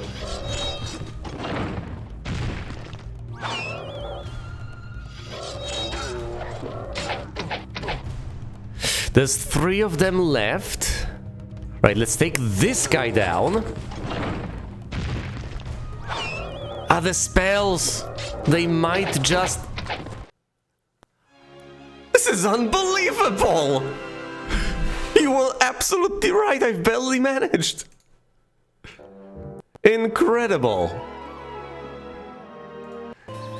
Exhilarating. I did not expect that to work, but it most certainly did. Alright then. Well, it's day 1, it's a new week, we have reinforcements at the ready. And here comes Jacqueline. Here comes Jacqueline.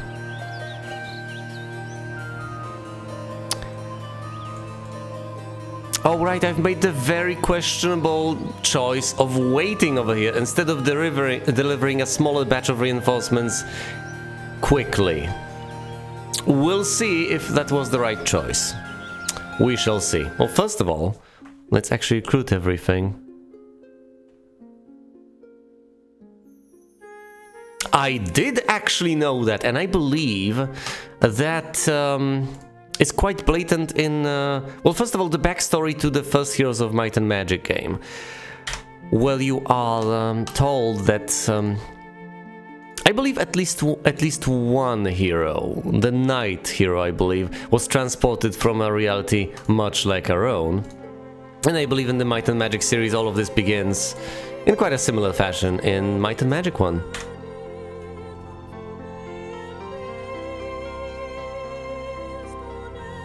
So yes, vaguely I was aware of that fact, but I did not delve all too deep into the lore. Not yet. Although there's so many huge series of RPGs for me to play, and I would like to get, I don't know, through at least one of them in my lifetime, hopefully all of them. Might and Magic is on that short list, as is Ultima, Wizardry. What else was there?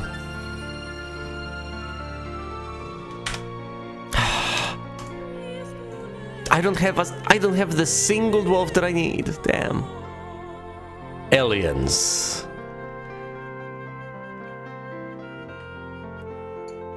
It's an old concept, though.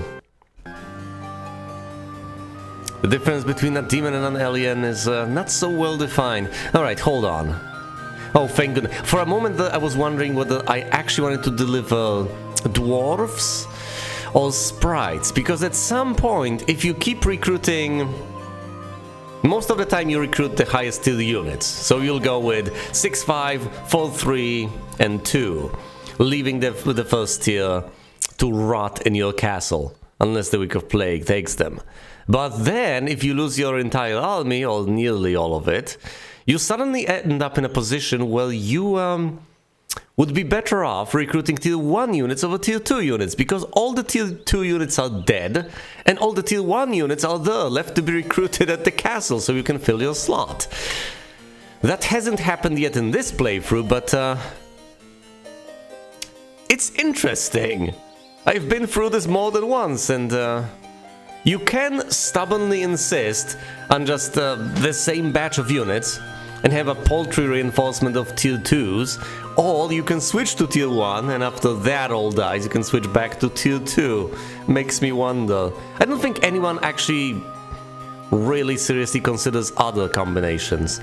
If you're going to recruit from a single castle, that is. Presumably you're going to go 6-5, 4-3 and then either 2 or 1. You're not going to ditch higher tier units, are you?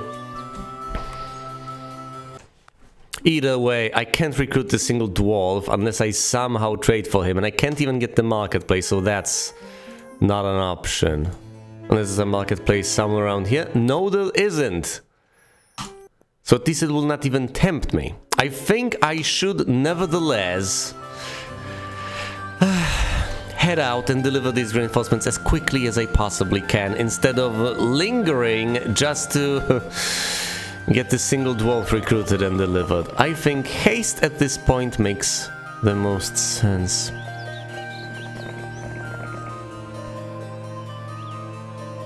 As mentioned, I'm in as bad of a spot enough as it is. And of course, I cannot recruit the champions over here, because I'm out of cash. How's the mana? It's below half, and yet here's Jacqueline. I presumably should attack her anyway. Blast her to bits with the lightning bolt and secure this area a smidgen further. And then and only then possibly get the champions to reinforce. Look at this ragtag bunch. Look, the 6 strolls have served me marvelously well, so I'm not going to complain. Or rather, I may very well complain, but I won't be sincerely upset. I might just complain for the sake of it, to provide some form of commentary. It's amusing how often that just amounts to whinging. Yes, great strides have been made over the years. I have figured out a way of talking all the time without saying much whatsoever, because all too often there basically isn't much to say that wasn't said 100 times before. And yet, dead air is to be avoided.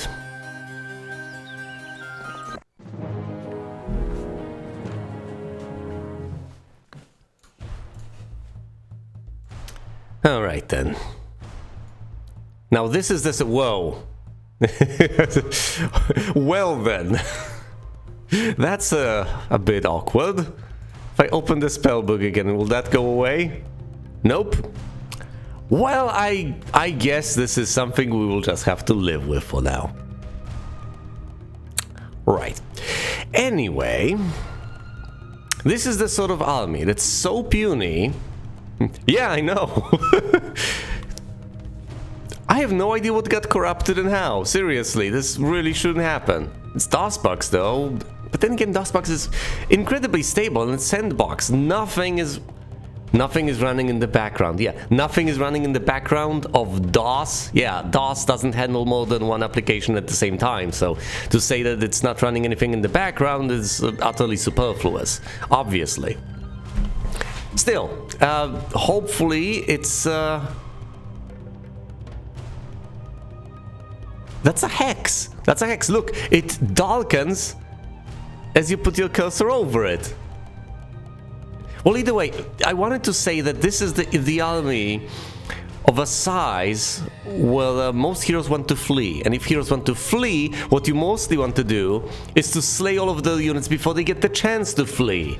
But even if I lightning bolt one of them and slay the other with the Phoenix, I don't think I can act quickly enough. How fast are the trolls? The trolls are fast. I may just be able to do this. So hold on. Step number 1. Slay the goblins with the lightning bolt. Oh, I did not manage. Well, that's unfortunate. She will manage to flee then.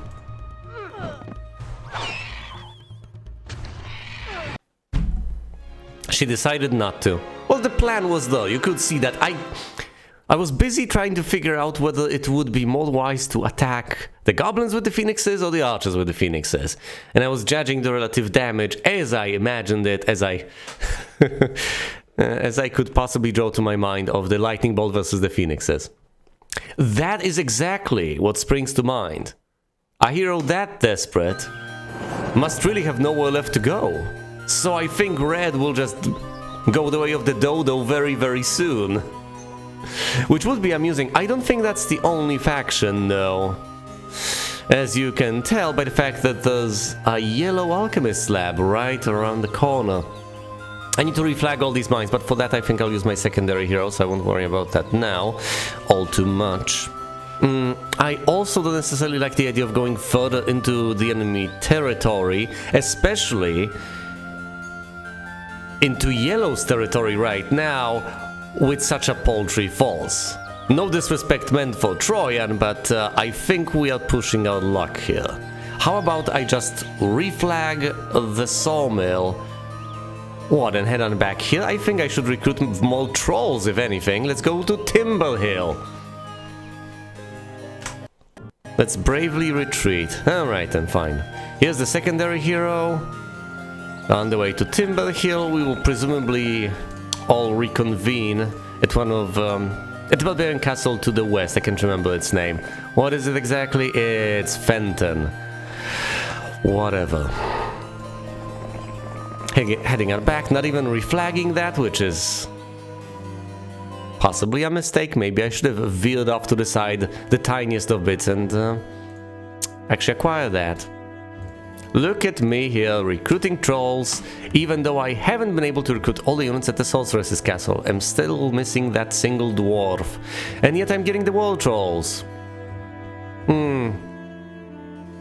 Should I get Ogre Lords in this army? I hate to mix and match. I know it's a perfectly viable strategy, especially if you have leadership, which she does not by a long shot. Thankfully, she's got neutral morale right now, and mixing two factions isn't that big of a deal. Having a single faction gives you a boost to morale, but having two factions is neutral. Still, I don't know. I think I ought to reinforce just for the sake of having something on hand to defend with. Although here I am, busy getting reinforcements to her that she will not be able to ingest, essentially, take on board if she is to take the wall trolls from there. Dear oh dear. And here's Dimitri with a sizable force.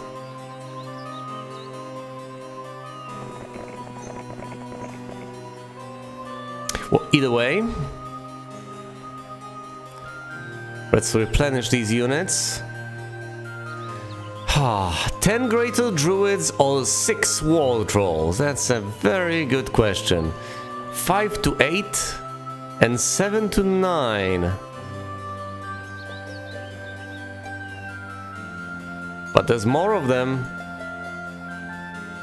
And it's the same faction, so I'll have better morale. Fine. Ditching the trolls, giving the secondary hero the trolls. It's time to face Dimitri.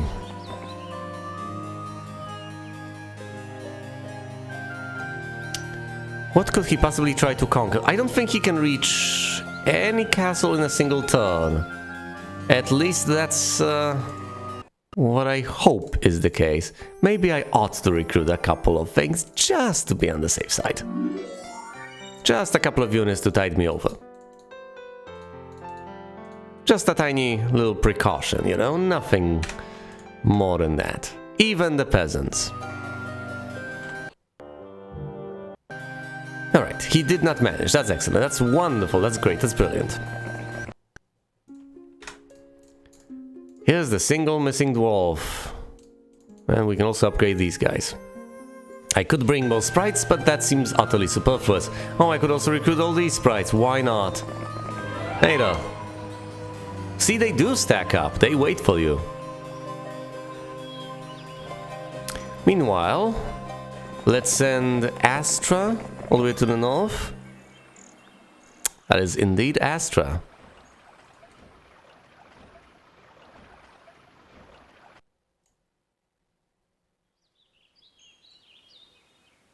One gold per peasant. Yeah, that would make sense if they were to pay taxes, but alas, alas, they do not.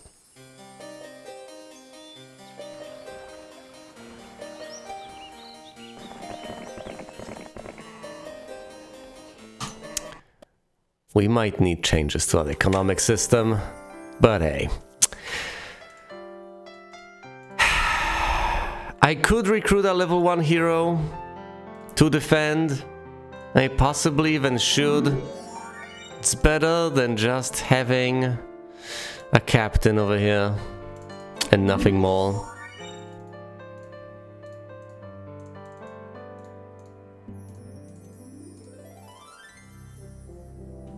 I don't think he'll be able to fend off the enemy forces, but I might as well give it a go. Oh yeah, and sure. Let's waste 500 gold to give him a spell book. Why not? Oh!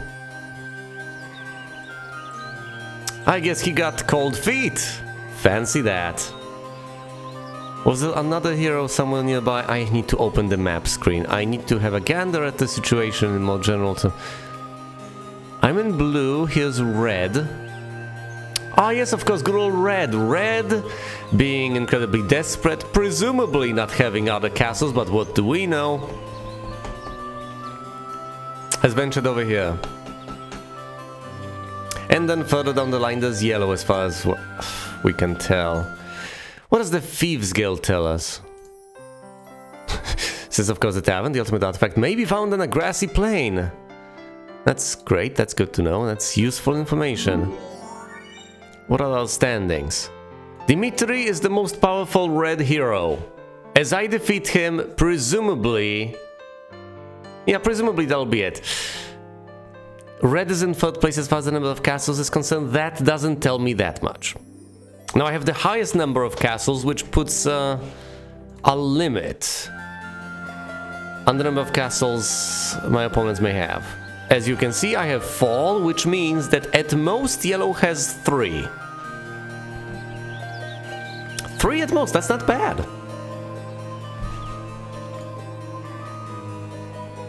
For all I know, red could have 2 more.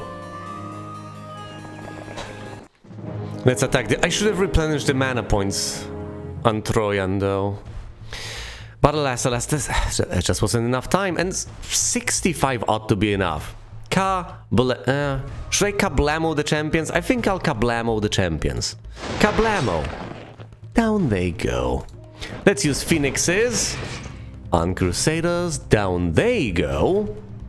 And now let's target the pikemen, since rangers are ranged and deal half the damage in melee. Oh, great, more damage. You've slain 3. That's not bad, actually. Onwards, unicorns. Oh no, a single druid died. Well, that's clearly not as good of a lightning bolt as mine are. Nowhere near as good. Kablamo!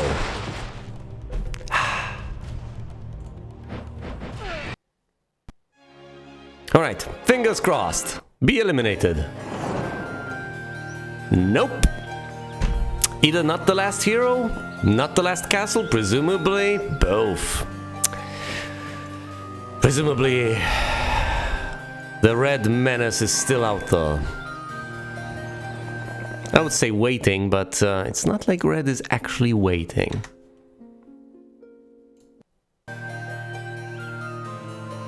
Alright then, what do I even do? Do I send Astra over here, north, recruit more trolls? I think I should send her east, if anything, to explore a smidgen more. You'll have some trolls, Astra, why don't you? What? Might as well use these resources and get better ogres. It's all ogre now. She doesn't have the most impressive of armies, but... You know what? Fine, fine. She will be a proper secondary hero now. Unless she just goes out to the east and dies. That would be a truly sad fate. Though not out of the realm of possibility. Let's use Lord Kilburn, if I recall correctly, to flag these mines. That's about it for now. It's day 6, soon enough we'll get to next week. We'll get another batch of reinforcements, more phoenixes, and so on. Oh look, here comes Yellow. Not as cowardly as you may think. But that army is puny. It's pathetic. It's really not impressive. Oh look, a red mine. I'm tempted to submit bugs though. You know, red mine, some software used to track bugs, yeah, whatever. Alright then. I'm one movement point away from reaching Agar. But I'll make my way towards him anyway. He's not going anywhere. He's not getting anywhere near that... No, either of the castles. In a single turn. He's not accomplishing anything. It's day 7. Let's end the turn. Enter next week. It's week of the Hedgehog. And as we recruit new forces, after I have refused to save up and thus may have difficulty getting everything all at once, we then gotta go fast. Miraculously enough, I had enough to recruit everyone, including all the dwarves. Alright, let's send Astra a smidgen further. What do you see?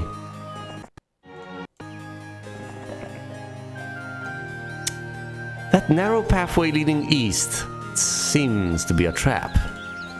If I had to guess, I would say it's a trap. Look at this army. The only impressive force here are the gargoyles, and they are about to get wiped out. Will they get all wiped out by a single lightning bolt? I should be able to gauge these things, but I'm really not. I think they'll survive. Let's say 27 will survive. Not even close. Not in the slightest. My goodness, no. Less than 27 went down. Oh dear.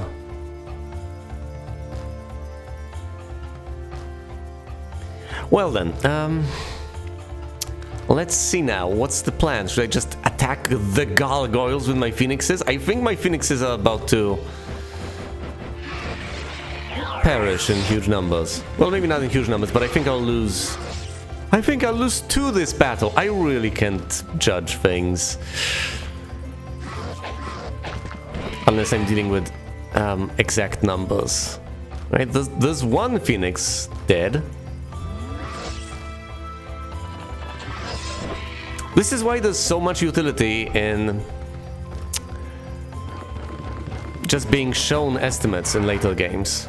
I think that starts out from Heroes of Might and Magic 3 and just persists throughout. Although I don't know, I can't off the top of my head say whether there was another game in the series that did not give you any sort of estimates whatsoever.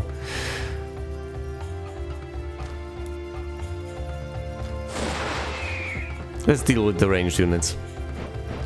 The Minotaurs can wait.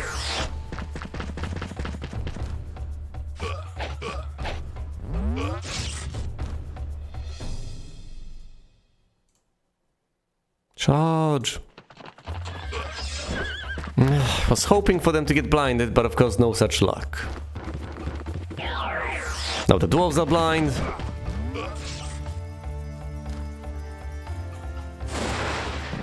Excellent.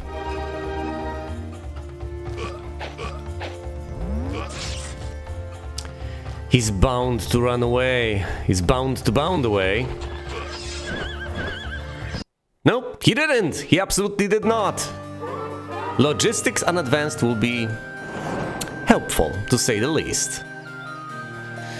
It'll be absolutely marvelous. Alright, I do absolutely need to learn more spells and replenish mana. I don't have the resources to upgrade the Mage Guild here, and I don't have the movement points to get over here in a single turn. Oh well, let's reflag this mine and then head east. Hopefully Lord Kilburn will manage to do something useful this playthrough. Although I wouldn't hold my breath. Wait, Astra is far away. Who's supposed to retrieve these reinforcements and act as the intermediary? You know, pass the torch? Presumably no one. Do I really want to wait to recover mana points? That seems like a waste. Fine. Let's head on south, get reinforcements, and Astra east. There's nothing here, thank goodness. Alright.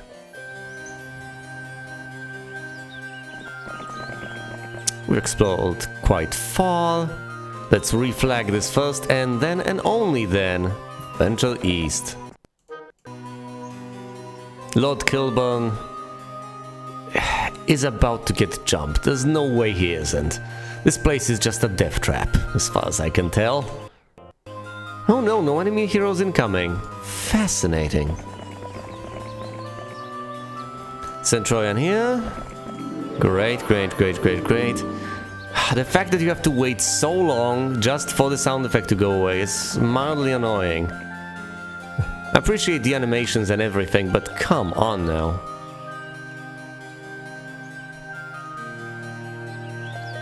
At some point you just want to get through these things.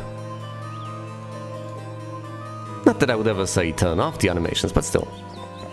Right, Astra can explore this smidgen of the... Okay, Astra's done, there's nothing here.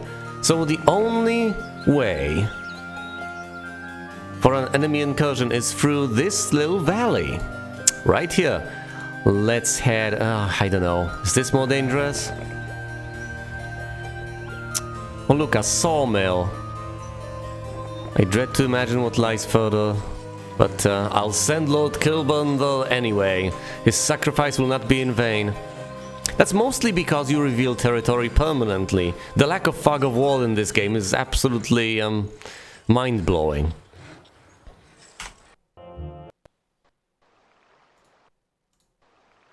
It makes initial scouting pretty much invaluable. In every other game you'd have to keep an eye on things, but over here you reveal something, you get all activity revealed to you permanently. Alright, south, another batch of reinforcements, you know the drill. Here's Astra. Can Astra do anything of use? Not really. Well, what is she supposed to do then? I wanted her to be a proper secondary hero. Should she try to get reinforcements, possibly? Because I think Troyan will take care of this situation. Yeah, why not? Let's send her to get reinforcements, some more trolls and whatnot. Meanwhile, Lord Kilburn will just be annoying, to put it politely. We'll flag everything here and we'll just head east. Now you say that, but will the enemy actually flee? Jacqueline seems to have a sizable force, and I wouldn't expect her to just run away. Although I have been surprised many times before. This all just seems scary. It says several, and that's got a huge number of characters. But really, the number is going to be exceedingly small. Several is just between 5 and 9. It really shouldn't horrify me as a perspective. Yeah, several champions. Okay, say 9 champions. I can deal with that.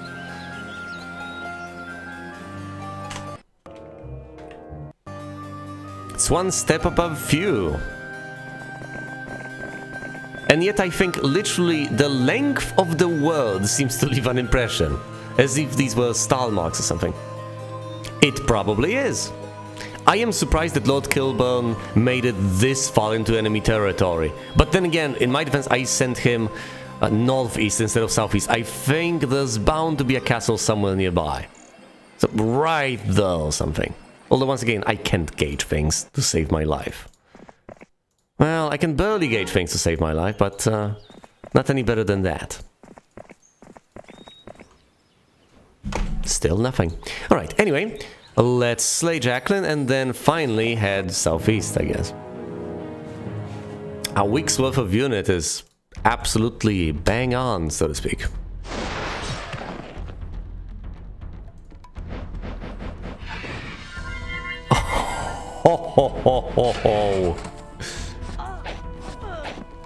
It seemed scary at first, but he didn't even get a chance to move.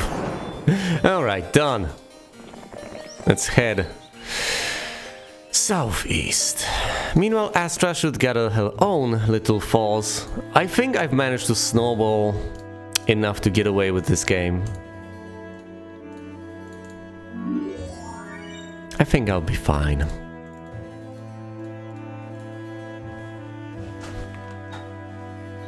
Yeah, once again, yellow does appear to have something at his disposal, and red seems to have at least one castle. As far as I can tell. But the enemy forces out there, whatever they are quite puny. I presumably should deal with yellow as quickly as possible, just not to let him get too far ahead of himself, get too big for his britches. They do, they absolutely do. Little orcish crowds. Alright then. Let's send Lord Kilburn further into the lion's den, so to speak. There's absolutely nothing here, look at this. Just nothing. He's bound to bump into that castle eventually, but my goodness, the fact that he survived so long is amazing and amusing. But also, it really explains why we were not attacked from this angle. Someone would have to come either through here, so heading north and going west, which is inefficient, or through here, where Troyan is headed right now. There we go. There it is. Pinehurst. The final castle of Red. Well, Red, say your prayers. And here's the attack on Lord Kilburn, as was to be expected, although once again this is not an impressive force. But then again, he's not an impressive hero. So more than anything, this is going to be an awkward encounter. But thankfully, the lack of higher tier troops on the enemy side seems promising. It's the Minotaur Kings and partially the Griffins that are the threat. Everything else is just paltry and pathetic. For all I know, I'm going to prevail because of my 100 peasants. Probably not, but it would be a nice story.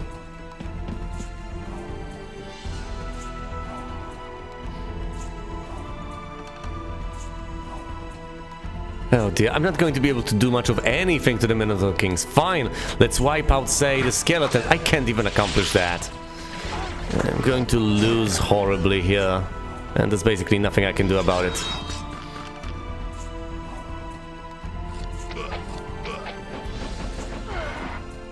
Yeah, I just don't have the damage. I just don't have the stats. No, I have the stats.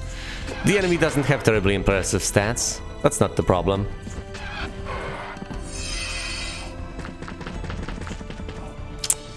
Oh dear. Well, let's wipe out those tiny little tier 1 and 2 units at least. Let's try. I'm not going to be able to. I might slay the zombies.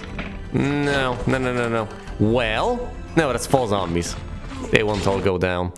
Not a chance. Well, there goes Lord Kilburn. I hardly knew him. Let's deal with red. Presumably that's the final castle. This is it. The final confrontation. Against red, I mean. Not in total. That's how many? That's 6 of them. That's quite a few. But I have a lightning bolt. That leaves 2. Lucky phoenixes! Finish them off, excellent. Alright then, let's attack the sprites. Excellent.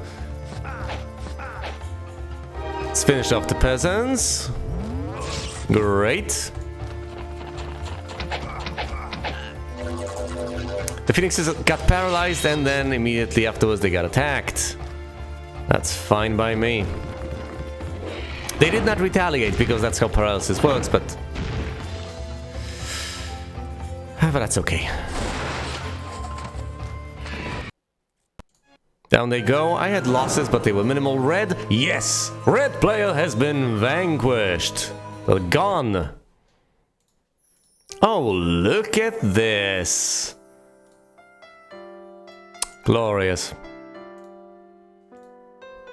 I would love to recruit everyone, but unfortunately, there's basically no one left to recruit. Which is perfectly understandable. I'll upgrade the pikemen later on, further down the line. I could stay here and replenish mana. I presumably even should. At this point, she's down to 41. That's not bad. Let's send Astra around to flag what there is to flag. And scout the tiniest of bits. Now, I was attacked by yellow over here with Celia, who doesn't have much at her disposal. I believe a decisive strike to the east might just get her. Although she might want to sneak around through here and get onto my territory, which once again will not be the greatest of threats. It's day 7. Look at that. I could save my mana, but considering how efficient I have been at slaying enemies, I think I might oh no. It's a dead end, unless I can build a shipyard here, which I cannot. I got something here already this turn. Can you actually build a ship? No, you can't. You'd have a smidgen of water over here if you were able to. It's not close enough to the sea. Well, in that case, I won't be able to use a ship to get anywhere, and I'll have to go all the way around to deal with yellow. Which, as I have said, is fine by me. Let's go around then.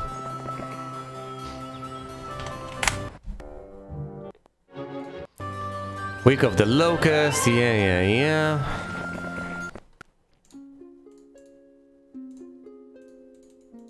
You can't recruit them off this screen. You can recruit them off the Kingdom screen. But that's hardly an improvement. I love how serene the music is here. Just lovely. Those gentle tones. Alright, enough of that. Let's head north. Will I even get the opportunity to deliver these reinforcements to Troyan? Will I? I wonder. Alright, Astra will do what exactly? Serve as backup? Pick stuff up? Slay a horde of balls to get at the sulfur? I don't know. I don't know what to do with Hurry Ball. I'm just sending Troyan into battle heedlessly. Heedlessly, I tell ya.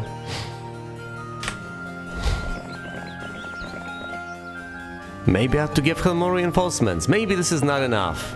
But then again, all she needs in life are lightning bolts. All she wishes for is a stormy weather. A clouded sky.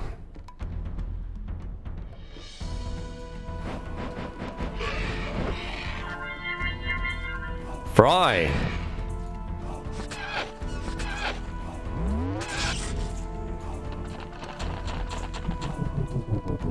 Oh no, the phoenixes have been slowed. Whatever shall they do?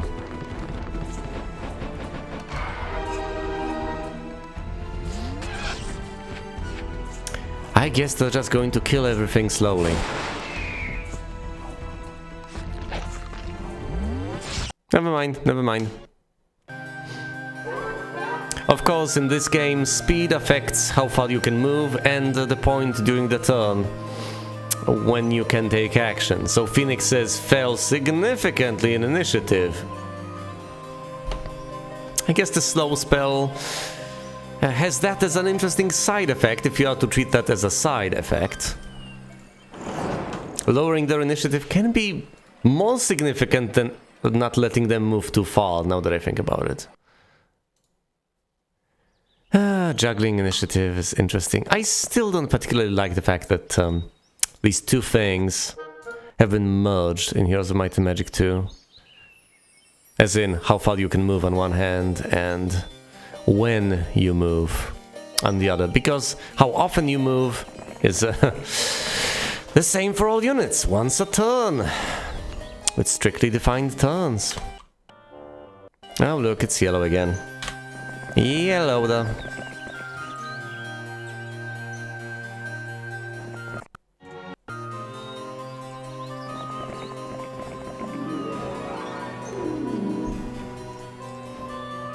Dimension Door would be such a huge improvement in terms of convenience. But I'll make do without it, I guess. At least for now. Well, maybe I should just start trading for resources. Get them. Then learn Dimension Door and then conquer. No, that's not going to happen, is it? I'm already well on my way to conquering everyone, everywhere. A few red dragons? That's Crag Heck! He sounds vaguely familiar and looks terrifying.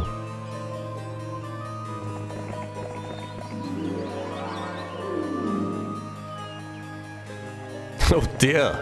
Well, let's hope that's not that much of a problem. Let's hope I can cope.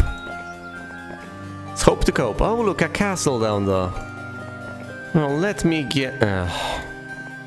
Can't access it from the west, fine. In that case, I shall access it from the east.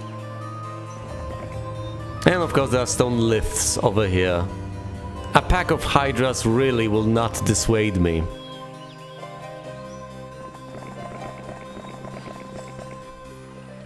Why am I even getting these resources? What's the point? Then again, if I were to get an army with Astra, what would the point of that be? She's a secondary hero, not the primary hero. Yeah, she's not supposed to fight, so what? I could have her fight. Then again, if I wanted that, I should have gotten the pyramid and level...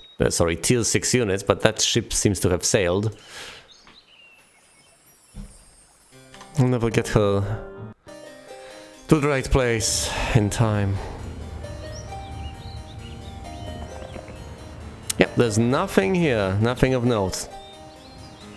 Aside from the lifts.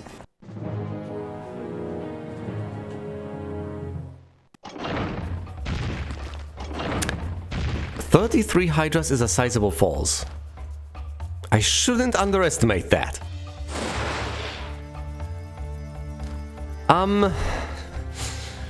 Eesh.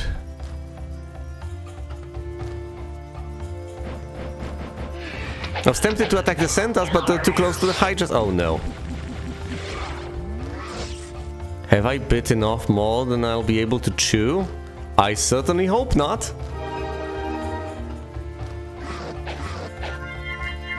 Oh no.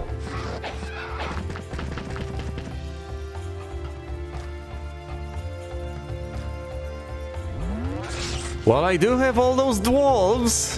If it comes down to just dwarves against hydras, it might not necessarily go my way.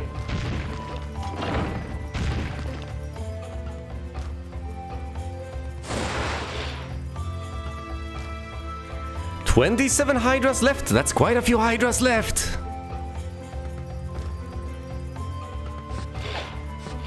Thankfully they are blocked.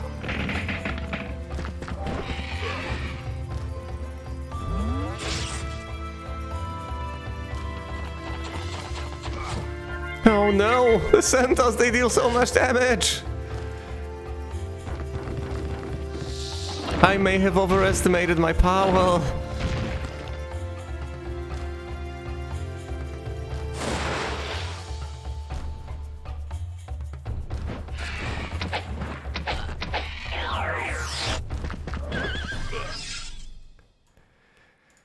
I'm still holding on for dear life though. What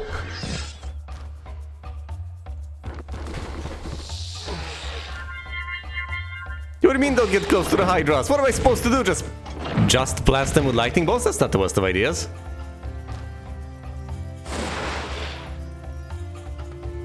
No, seriously, am I supposed to not attack the Hydras? Besides, my phoenixes are blind now. That's not good. I'll move the dwarves away from the Hydras. Oh no. I'm left with 9 phoenixes. I think I should survive. The towers are down. The lightning bolts are coming down. I'm going to attack the... I know they counterattack against everything, but they might get blinded. They did not. No!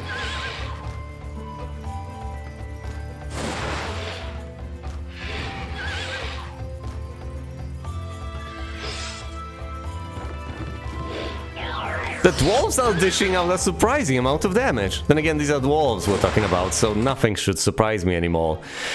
You know, I don't know what being fine is in your books, but I've barely managed to scrape by. I'm not sure I can take on Crag Hack over there. Not sure I can take on much.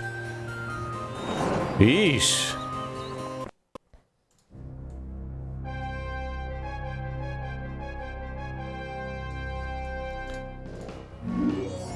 Oh boy.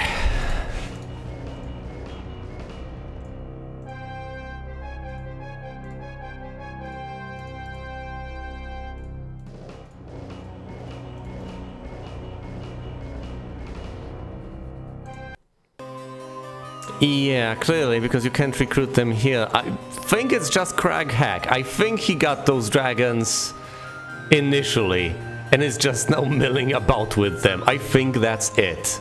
I also don't think there are any more castles in this area. I think the only thing you're supposed to do now is go through the liths and assault the enemies wherever they may be.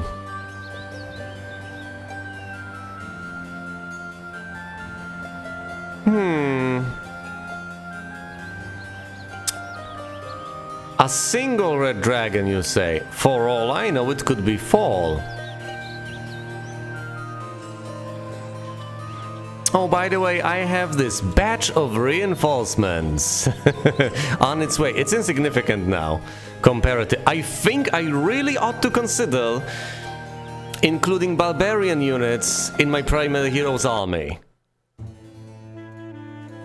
I think 21 wall trolls and such, oh, and all the wall trolls from the other castle would significantly bolster my wall effort. I think shy going from that would be a huge mistake.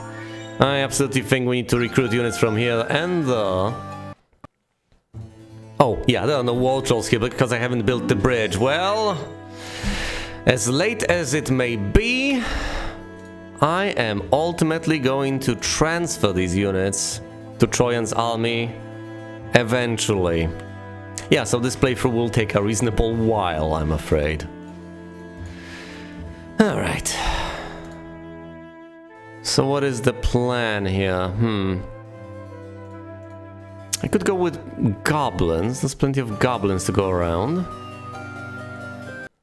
What about this place? This place has everything except for the Cyclopses, and for Cyclopses I definitely need more crystals, only 4 more. So I should go to the marketplace. Should probably build marketplaces everywhere. Marketplace here, marketplace there.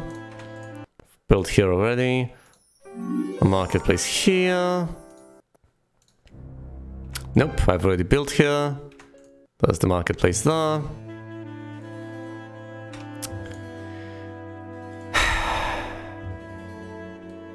Well, since I've already built things here this turn, I can't build anything more. However, I will get it eventually.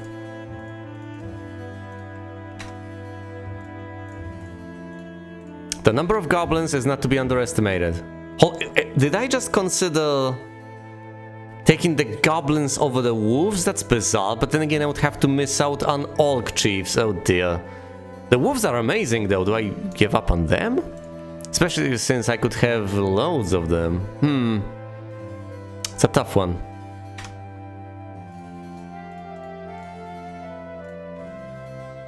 I might as well recruit everything.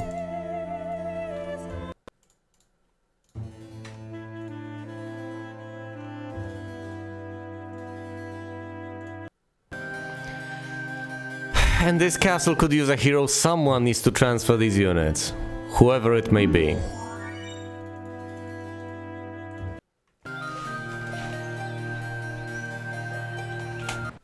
Will Crag Hack attack? Yes, will Crag Hack attack?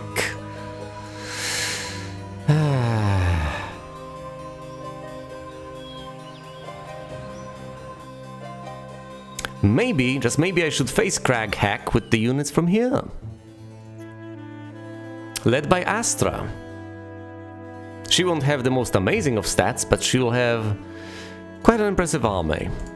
Stay 7 if I get the pyramid up right here, right now. Then I will have Cyclopses this turn and the next. Now, of course, I need plenty of crystals to be able to recruit them, but I can take care of that. Right, what about the other castle, the other Barbarian's castle? I want to be able to get the pyramid, I know that much. I can upgrade the bridge to get wall trolls this turn and the next. And then I just need to get better ogres. Should have recruited them, but then again the Week of Plague, you know. You never know when it'll come. Oh dear, Ariel with the reinforcements. If I send her against Crag Hack, she might just perish. Just die a horrible, painful death. But then again, what am I supposed to do? Am I supposed to send Troyan against him? This is presumably a paltry army, but still, it looks menacing. I should wait until next turn before pursuing him. I think.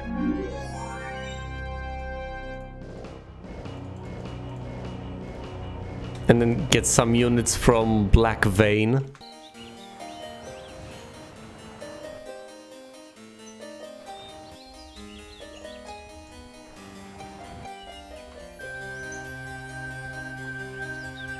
Maybe Ariel should head back and get more reinforcements. No, that doesn't sound reasonable now, does it? Not reasonable at all. Oh dear, I'm wavering.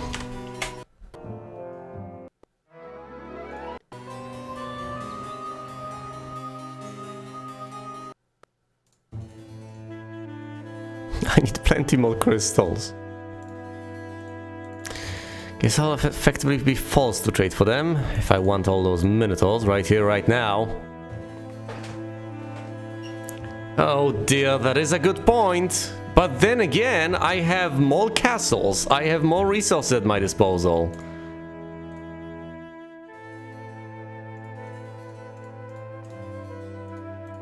And as far as the dragons on Crag Hack are concerned, that number is not growing, is it? He'll just have what he has. I think this is a sizable... What should I ditch? 99 goblins? It just doesn't feel right. Think I should ditch the wolves, regrettably. Alright, what about this castle then? What do we have here? Is there anything I haven't upgraded? I haven't upgraded the Adobe, and I don't have enough gold to do some of all the resources.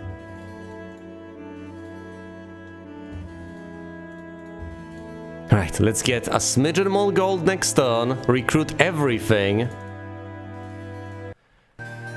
Then unite these. You know, in hindsight, I was supposed to recruit units here, then attack. I presumably ought to do that.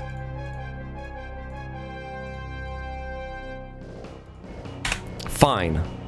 Fine, this is the current plan. We're getting these few units, then attacking Crag Hack, who's getting further and further away with each passing day. But at the same time, I ought to try and upgrade the aid over here, upgrade the trolls. I don't have... Sorry, the ogres. I don't have that sort of cash. Who would have guessed? Well, that puts me in a miserable spot. I could trade for cash, I guess. And eventually I may, but not yet.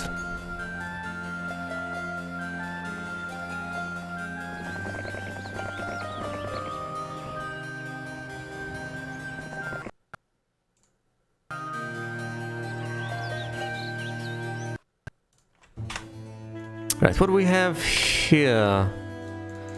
Couple of trolls. I still can't upgrade these guys. They're so expensive. I shouldn't have bought the unupgraded version to begin with. Fine, let's trade for gold. As much as I hate doing so.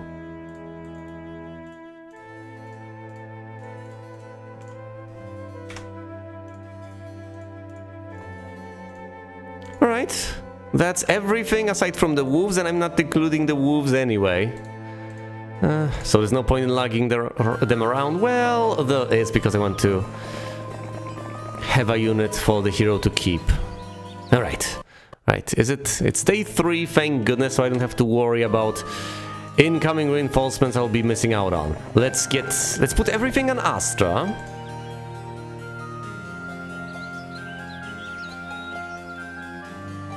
Well, nearly everything, I guess.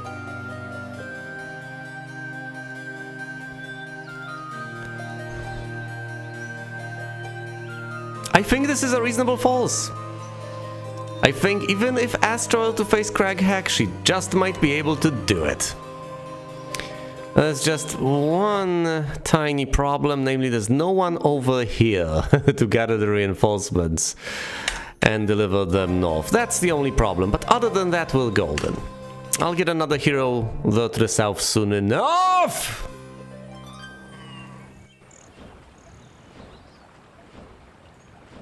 That's Jacqueline. She's got Jack at her disposal. Alright, I will let that castle fall, or rather I will recruit some defenses over there. And instead, first I'll deal with Craghack. He's the priority over here.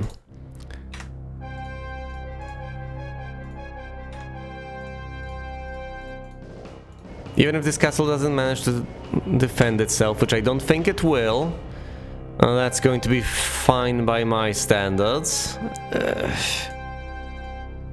I don't feel particularly happy about it, but it's better than just letting Craghack roam free and do whatever it is he wants to do, which is presumably retake all the mines and castles.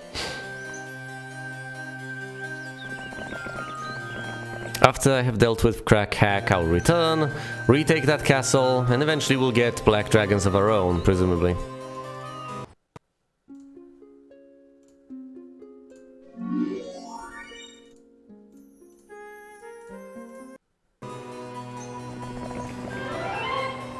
So many sprites. At this point, I think it might make more sense to carry them over the dwarves. Or over something else. Alright, let's end the turn and see where things take us. Presumably we're going to lose that castle, and I just need to accept that. There's no stopping it.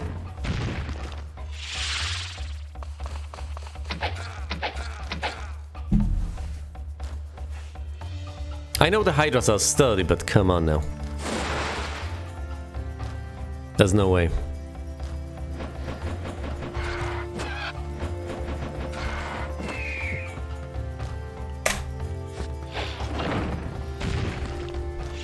There's just too many centaurs.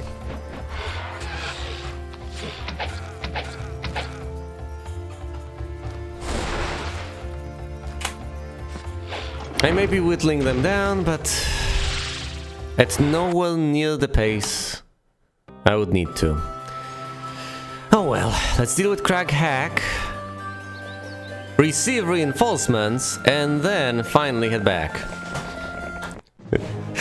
Stop the attack by Crag Hack and then head back.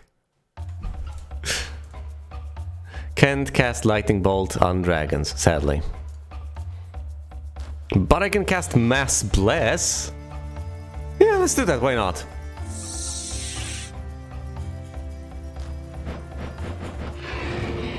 Whoa. That was horrifying.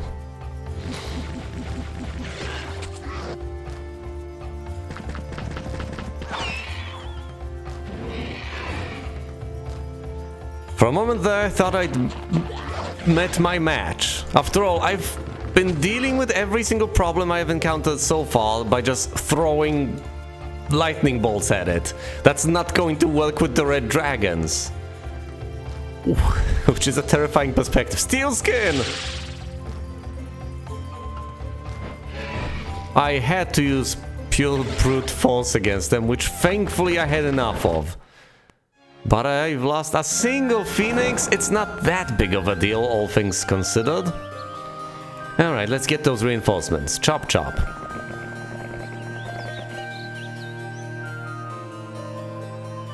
Where am I going? This is not the right way. Oh, goodness. Well, anyway, now I'll have to figure out the proper mix of units. Both from the Sorceress's Castle and from the Barbarian's Castle. Quite frankly, with all that I have, I think I might just keep the Phoenixes and nothing more. Having everything, absolutely everything else from the Barbarian. I still don't know whether to keep the Goblins, since there's quite a few of them, but then again, all the other units are also tempting to keep. Well, I'll figure that one out eventually.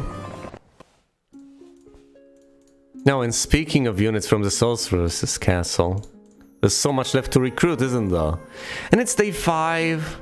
I can't recruit everything, so I might as well take my sweet time and just wait for day 1.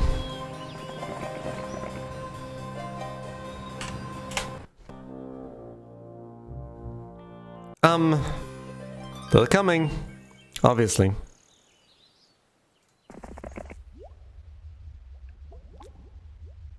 I can't make my mind up. As I've mentioned before, perhaps quite a few times, I usually refuse to make these sorts of decisions. I just keep units from the single castle I have, refuse to mix and match, and just play that way, which is boring and suboptimal. But now, it would be foolish of me to reject these reinforcements. Look at this. Now, I know that I can receive more units from the Sorceress's Castle eventually, considering how far away it is, but at the same time, that's not going to be anywhere near the level of reinforcements I can get right now from the Barbarian's Castle. Since obviously I've been losing units from the Sorceress's Castle, but not from the Barbarian one. And obviously I have 2 Barbarian Castles and have had them for quite a while. So it seems quite intuitive to ditch, say, the Elves or the Druids and replace them with tier 6 and 5 units from the Barbarian's Castle. But what about everything else? Do I want, say, the Ogre Lords instead? Do I want the Ogre Lords instead of the Dwarves? Yes, I do, because that's a level 4 unit, more of it than of a level 2 unit. Duh. Well, what else then? How about 10 Unicorns exchanged for 82 Orc Chiefs? Yes, that sounds perfectly reasonable.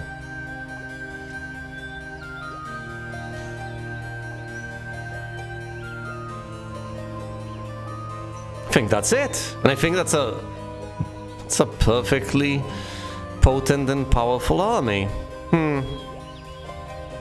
Alright then. As they say, the proof is in the pudding. So what has been asserted in theory, let it be tested in practice.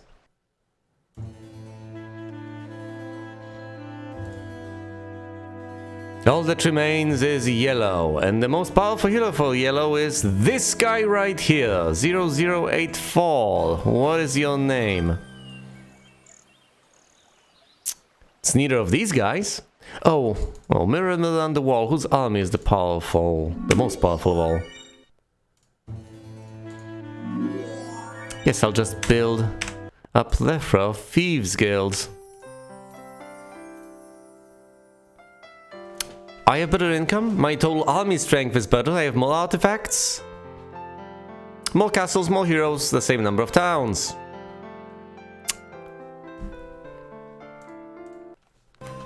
I think I'm fine.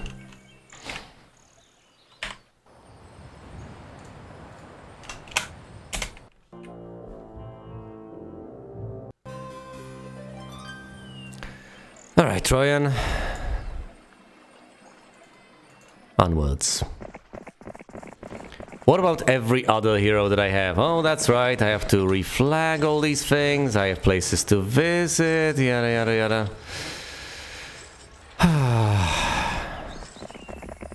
I might get some gems or some gold over there.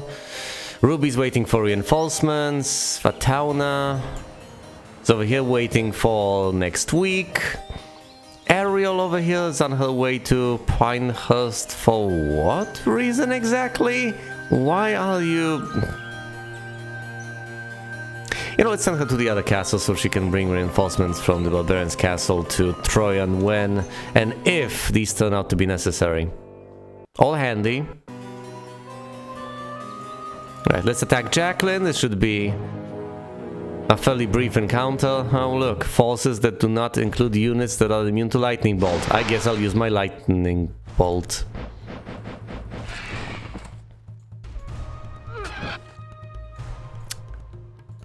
Those wall trolls are reasonably impressive. I would prefer to have more of them, but that lightning bolt did absolutely nothing effectively. After all, units regenerate all hit points after combat in this game. Which is such a huge simplification. It is day 1, so I presumably should gather those reinforcements and immediately deliver them. That is a very good point. Obviously you have the wall trolls, and what does the sorceress have, really? Well, the elves and the druids, but still, yeah, these are better guys. Not necessarily the orcs though, obviously, they're tier 2. But I just have more of these units, so it makes perfect sense to take them on. Perfect sense indeed. Alright, we have units over here. What about units over there? I still don't have the second pyramid, and I don't think I'll get it anytime soon, as upsetting as this may be to me. I don't have to go to recruit the goblins. Oh, well, you know, I could just trade for gold and have enough gold to get them now, deliver all the units as quickly as humanly imaginable, rather than just wait another turn, completely uselessly and pointlessly. Alright. Let's have them all jointly collected. One spot, there we go, there's you guys. No more wolves. Perfect. So you head on back.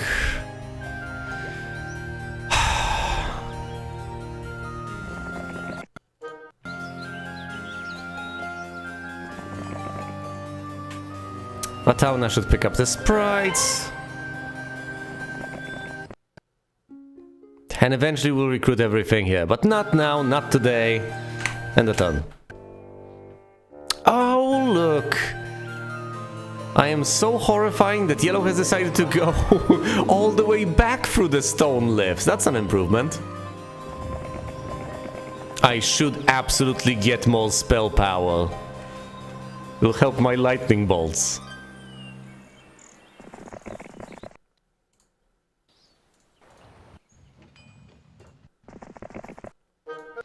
Right, Astra shall head over here to get reinforcements from the Sorceress's castle. This batch of reinforcements will travel all the way through here to reach Troyan. What else? Vatauna is supposed to recruit units eventually, but...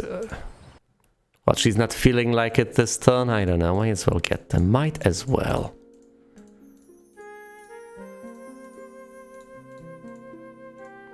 See, I can't get everything. That's too bad. I could trade away resources, but I really don't need to or want to. Yes, stare each other down, why don't you? How many Hydras is that? That's all I want to know. How many Hydras am I facing? 4. That's 0. No. Damn! Alright, then never mind. I'll be down soon enough. I wanted to land further down, but never mind.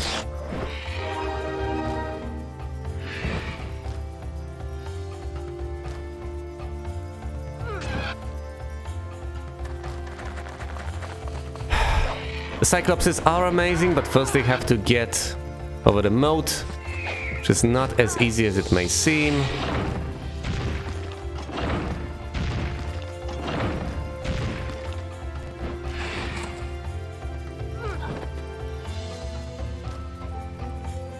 Ah, lightning bolt.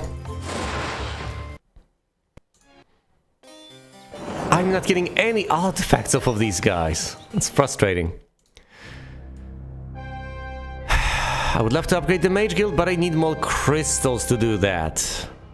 There's no reason not to trade for them, though. Might as well just trade for them and immediately get the Mage Guild of Tier 4, learning Berserker and Elemental Storm. I don't want to use Elemental Storm, though Berserker could prove handy. Realistically, though, I will just rely on lightning bolts. Let's get more spell power. Buy some units over here, so I don't just get hit by a surprise attack, losing everything.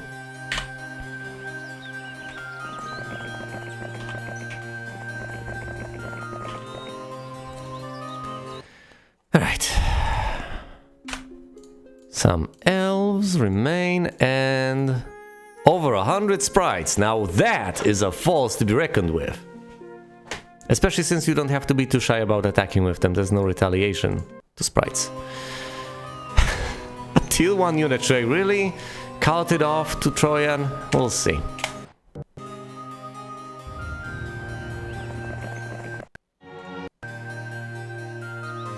Spell power at 8. Let's go through those lifts soon enough. Maybe not quite yet, but soon enough.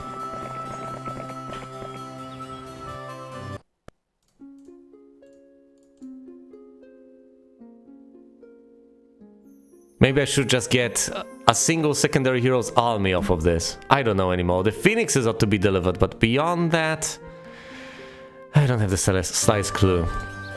Let's head north.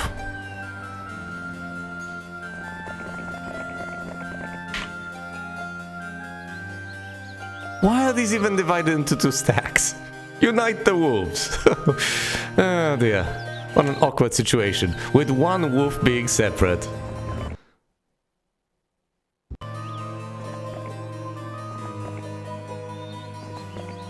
Okay, this is Glastonbury, with a pack of this and a pack of that. These heroes don't seem terribly imposing. Might as well slay them as quickly as humanly possible. Or at least try. At least try to. Yeah, hi. Here's the unit transfer. So instead of that, what about the goblins? And what about them? I don't know anymore. This is all perfunctory. It's not like it's ever going to matter. I'm never going to get those reinforcements to hell. I'm just going to destroy this little place and the mission will be over. This is as far as I can... Hey, don't you know? How dare you? Fine, let's besiege this castle with the paltry foes I have here. And units on the other side that are not invulnerable to lightning. I could just bless everything to begin with instead of using lightning bolt. Fine, mass bless. Everything has been blessed. Bless you. Let's start by dealing with the gargoyles.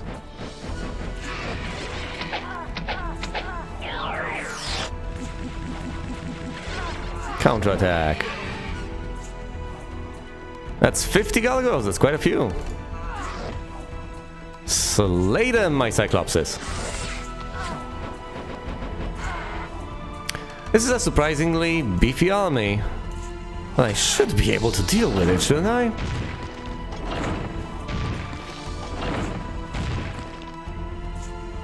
Let's send my Phoenixes against it. Well, first of all, let's Lightning Bolt the Griffins, and then I use Phoenixes against them. As a tier 3 unit, surely they won't be able to hold off for too long. Elementals?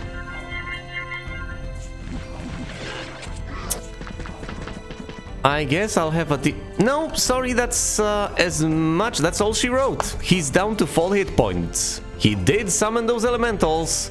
Well, as far as I'm concerned, he can choke on them. He won't be casting any more spells.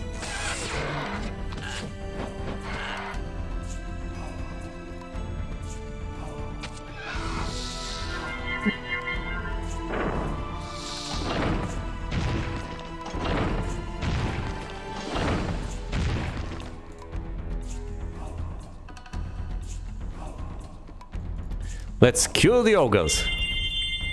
I'm sorry, the ogre lords.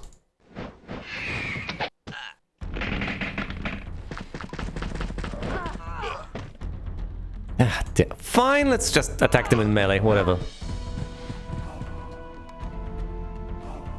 Oh dear, I'll have to zap the elementals. Might as well. This is a tier 6 unit, it should be able to cope with this level of threat.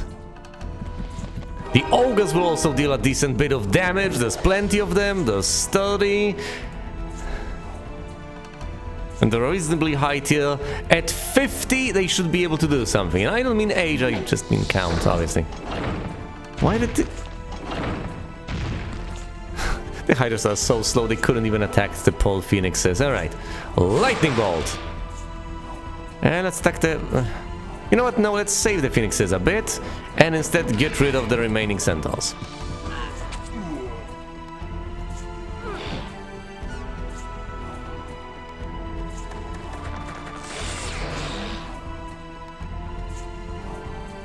Deal with those Hydras.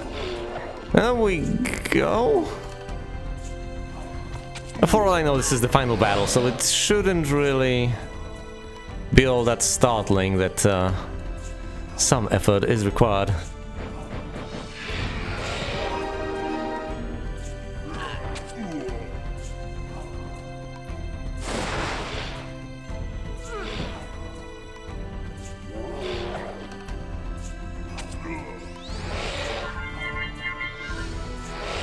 All right. A lightning bolt again. We're down to 2 Hydras. And they're gone! Thank goodness. Is that all? Is that all, folks? I got the castle! There's one yellow hero that managed to slip through the lifts. And that's Natasha with essentially nothing going for her.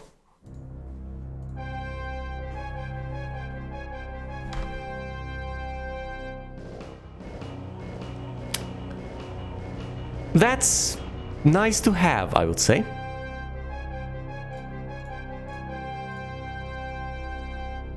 This will be useful. Evidently, if you starve the enemy enough out of resources, exactly, they didn't have the resources. I don't know if it was the sulfur or the gold, but they couldn't recruit the black dragons. They were there. They couldn't recruit them. With all the mana that my hero has, if she rests here, of course, she'll be capable of summoning so many fire elementals, she'll be able to prolong the fight almost indefinitely. And if she mixes that with lightning bolts and attacks with the black dragons, if there's anything out there that still needs dispatching, it shall be dispatched.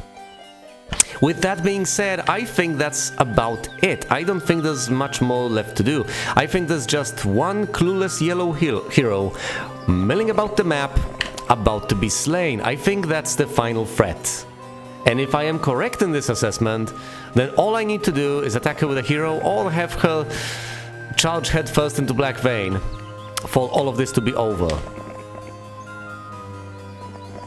Granted, the map seems a smidgen bigger, so for all I know there might be another castle to the east. we'll see about that. Now, I would be foolish not to recruit some reinforcements here. Were they possible to recruit? But I can't get anything here, so I will not. Alright, Rebecca or Hector. Let's get Rebecca. And let's teach her all the spells here. It's the best I can do. Godspeed. This is an attack of desperation. Granted, it will succeed, but it's desperation nonetheless.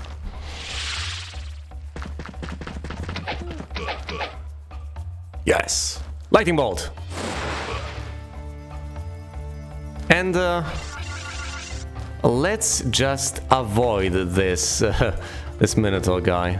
How many kings do Minotaurs have anyway?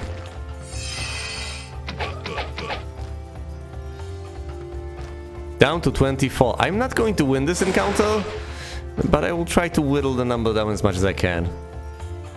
I can kite indefinitely. The problem is, eventually I will run out of towers. How many chiefs do the orcs have? Exactly! It's a classic problem of, you know, too many... what do I call it? Too many chiefs, not enough Indians? Something like that. It's always this disproportion, but then again, it's to be expected. Just a bizarre choice of names, but then again, what do you call them? Minotaur elites?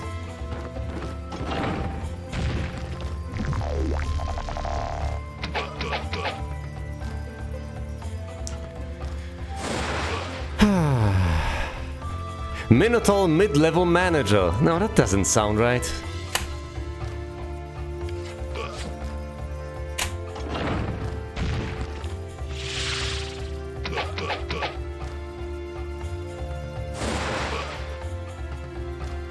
So down to 17. That's progress, right? Oh, like a king cobra. Fair enough. Yeah, that's a good point.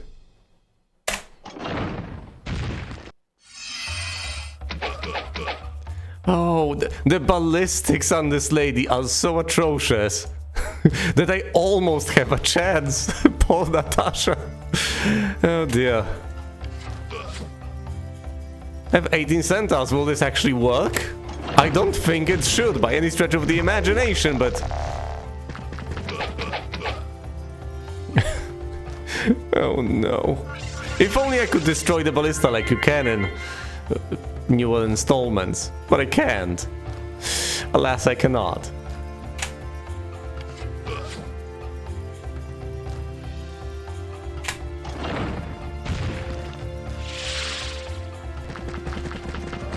Down go the dwarves!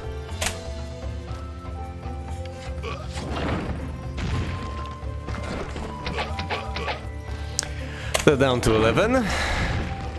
And my towers are not entirely down yet.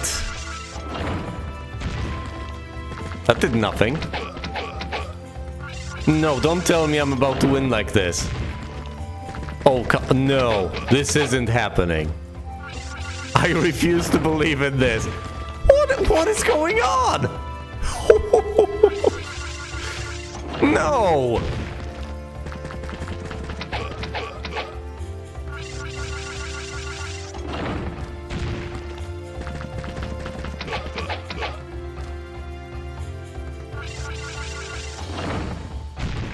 One tower down!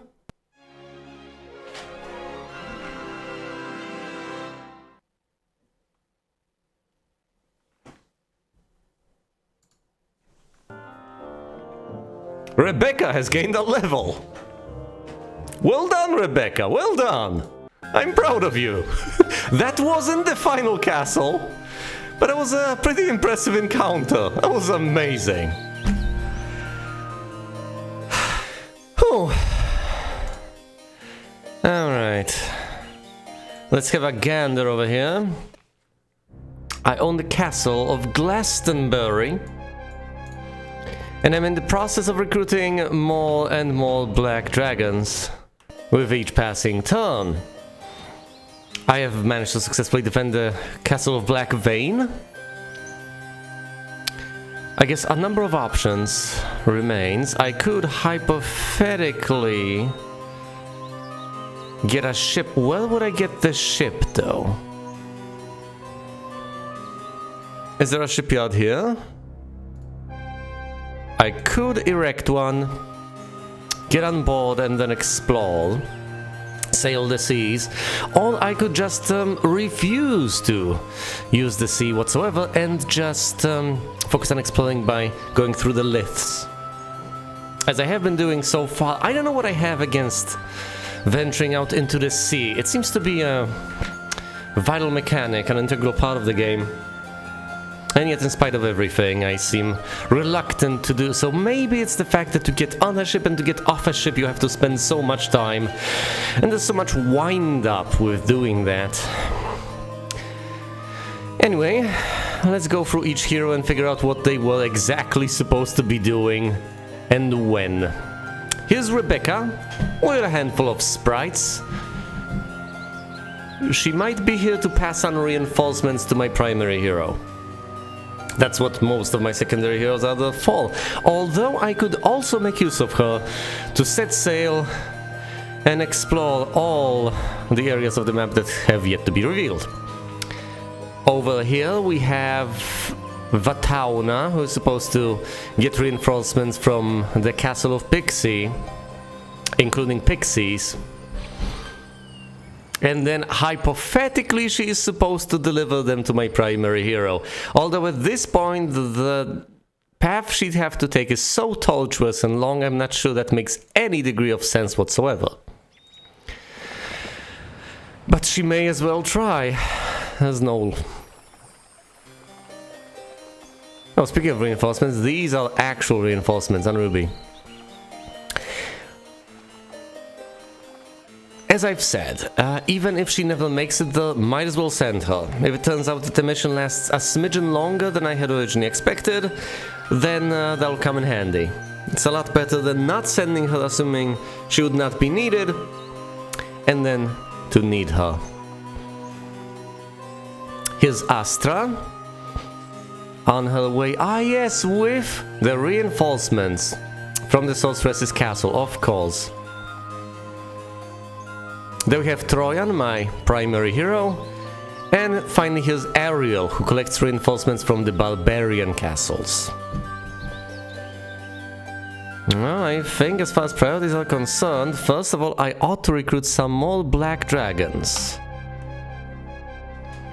Just so that I can make Troyan unstoppable, or as close to unstoppable as she possibly can be, considering the lightning rod and the fact that she's got the lightning bolt spell.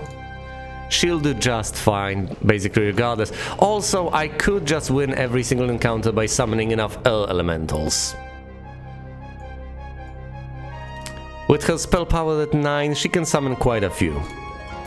And with all the knowledge that she has accumulated, she can keep recasting that turn after turn.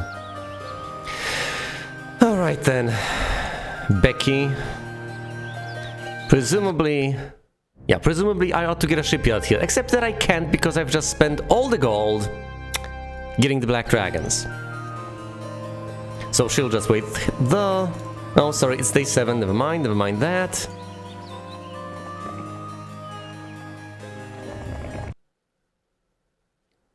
Let's go through the lifts and try to deliver these reinforcements.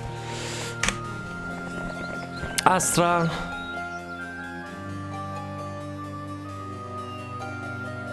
No, you don't. Come on, Real. You've been over here. You've seen that that's not the way things work. You have to defeat the elementals, otherwise it's not over. I think in Heroes of Might and Magic 3 that's the way it works, but I'm quite positive I've had encounters where all the AI had left were the elementals summoned, and I had to kill them all before the fight was done. It would certainly be quite convenient if that was the case, but it's not the case, at least in Heroes of Might and Magic 2. And presumably, because of how annoying this is, it got fixed in 3. Because otherwise, yes, you could do what arguably seems exploitative, just keep on summoning units from mid-air and continue the fight almost indefinitely, as long as you have enough mana. Just flood the board, starting out from basically nothing and building yourself up to a victory. No, they don't. Which is very interesting, because on one hand, the fight's not over until every single unit is dead on the opponent's side, including the summoned elementals, but on the other... I see your point.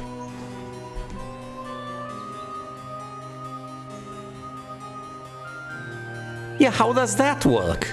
Because if that truly is the way things work, if the hero doesn't keep the elementals, which they don't because they are temporary units, and all of the other units are defeated, what happens after the fight? Do they just end up with no units whatsoever? It seems to be a principle of Heroes of Might and Magic 2 that you have to have at least one unit, otherwise the hero doesn't really exist. So how does that work? There's the distinct possibility that you may win the fight and then the hero dematerializes after the fight due to not having any units. That's an interesting thing to test out, but I'm quite positive I've seen heroes survive only having summoned units. Nothing else, just elementals. I have no idea what happens afterwards, because I've always managed to defeat all the elementals, and that was that.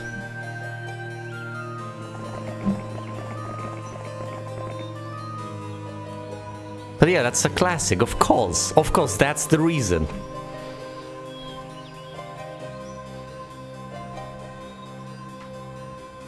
Okay, if you defeat them and you only have summoned elementals, you are supposed to lose the hero. Fair enough. But I think in Heroes 3, if you lose everything aside from the elementals, it's just done, right?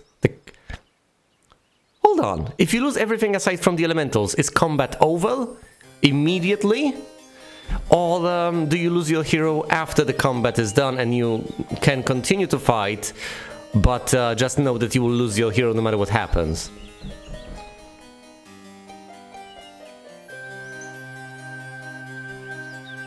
Because I think mechanics might just have converged, and it might be exactly the same way in Heroes of Might and Magic 2 and 3.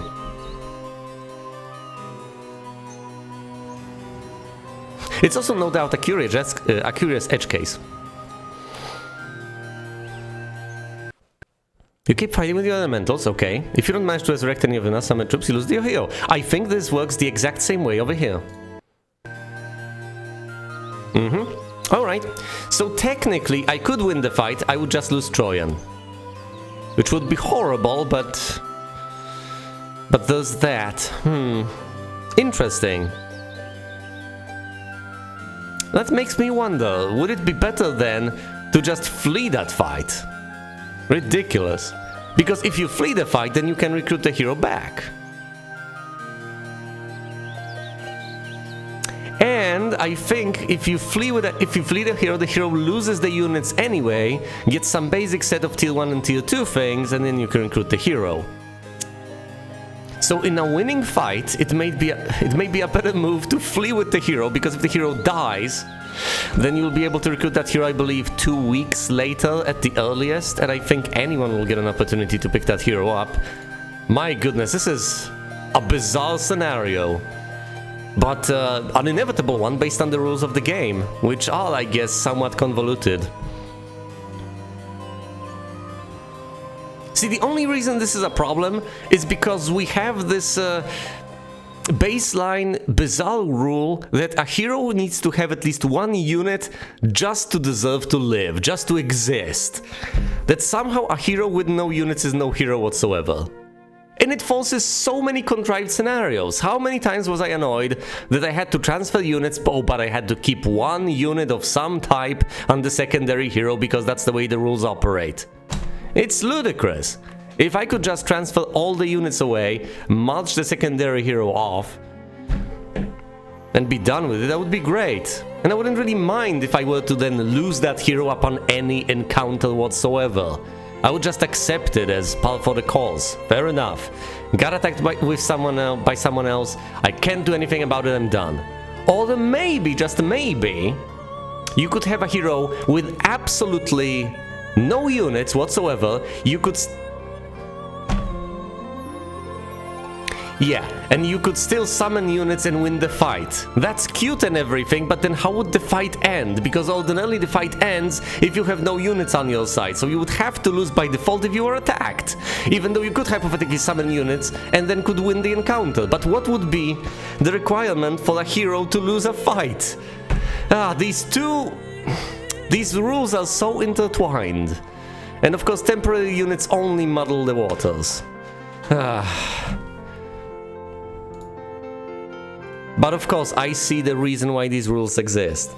They try to determine when a fight is lost and when the hero is lost. And what happens to the hero. It still doesn't necessarily sit well with me. Okay, this is the current situation, and this is the kingdom overview screen with towns and castles displayed. All the units that are there on offer. Mostly the dozen of black dragons that I will eventually acquire, some units in my knights' castles that I have neglected entirely. I could hypothetically recruit these. For instance, all the crusaders, all 12 of them. I don't know. I think I should just leave things be for this turn.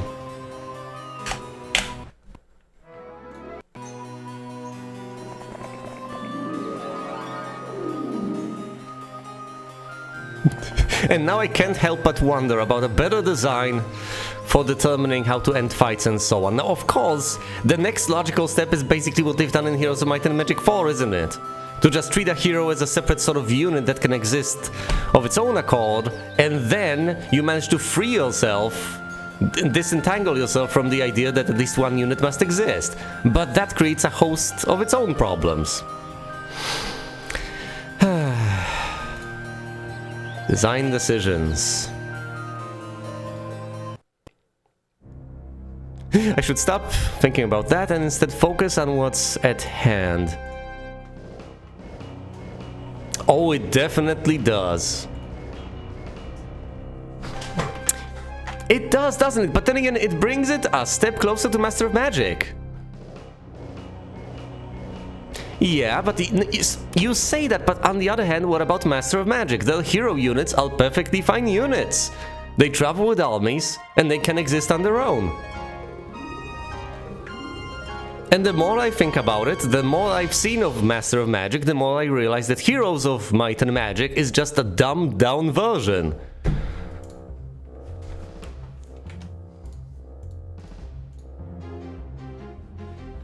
Everything over here is simplified. You basically build one thing a turn. And of course resources have been added to compensate for some deficiencies.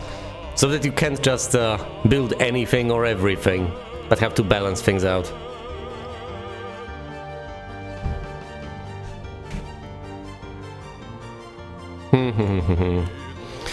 I could trade for Sulfur, but should I?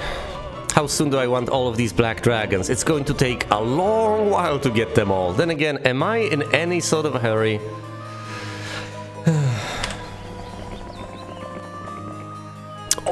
Yeah, that's the dream. Well, I don't know if it is that dream. There's so many moving parts in there. Also, you can craft artifacts from what I recall. It's marvelous. I think you can craft artifacts in say Heroes of Might and Magic 5 from what I recall, as the Artificer. Actually, can't you actually craft things you can put on units over there? Dear oh dear, there's so many mechanics you could implement. And of course there's so many games that have aspired to essentially become worthy successors to Master of Magic, but it's a tall order. I should play that at some point, I really should. It seems like such an awesome game, but I can already see myself failing at it.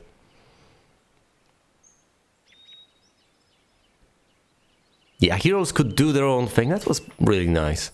Because of here, once again, you have this clunky mechanic where a hero can act on any given part of a turn.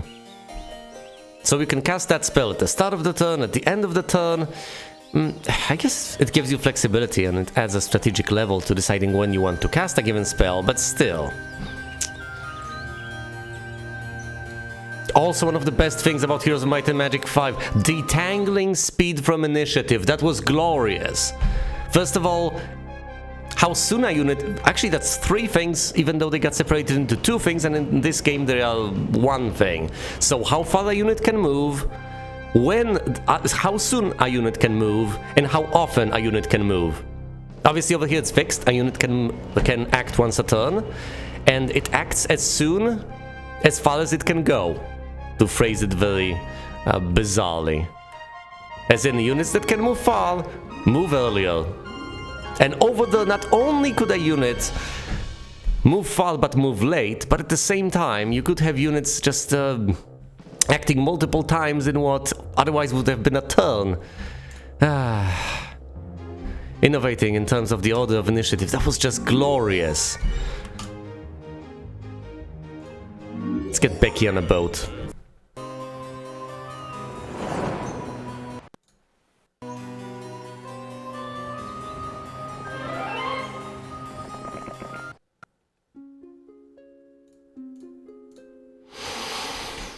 Oh dear, oh dear.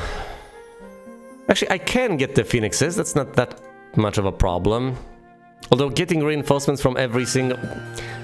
Let me restate that. We've been over this. Yes, it becomes a chore to try to get reinforcements. It's impossible, essentially, to get reinforcements from every single castle. But at this point, I've resigned myself to getting reinforcements from only a few select castles. And I think I really needn't worry about getting every single one, right? Just doesn't make sense. I should instead just get... let's see, the Phoenixes would be nice to have. The Wall Trolls are nice as well because they are fine ranged units. Then there are the Black Dragons, and I could consider getting the Cyclopses to have 3 tier 6 units in my army, but I don't know if I want to ditch 83 Orc Chiefs. Then again, they are tier 2, so that's kind of paltry in comparison. But I most certainly don't want to ditch the Ogre Lords. Hold on, how much can I actually recruit in terms of those silly little Cyclopses? Only for this particular turn, because the Castle of Fenton doesn't yet have that. Is this Fenton? No, this is Timberhill. Fenton doesn't have the pyramid, won't have the pyramid anytime soon because I would need 15 more crystals. Ugh.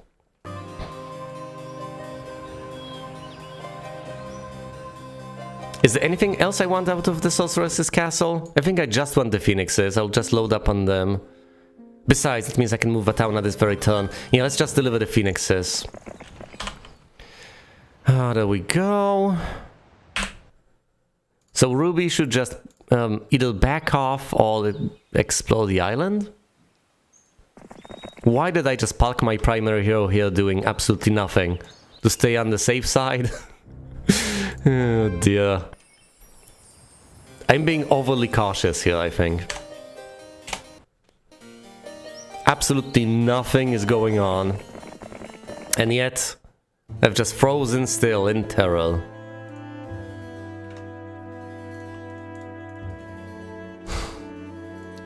Let's recruit the dragons first.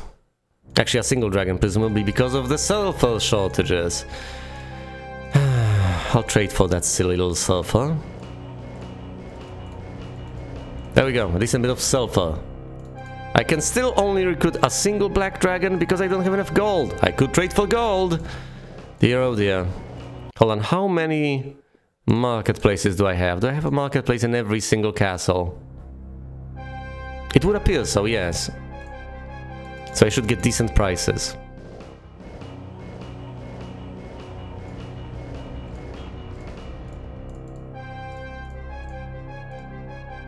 Ten dragons remain. 10. I really am too greedy. I can win with just the silly lightning bolts I have. But I guess I got burnt once and I want to play it safe now. And I don't care about any sort of high scores.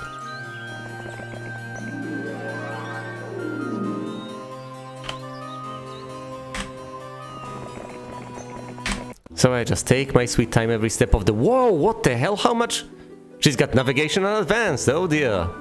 Let's set sail. What does this rock even do? It does nothing. It's just a rock. Come on now, what does the rock do? It rocks. Why would I expect a rock to do anything?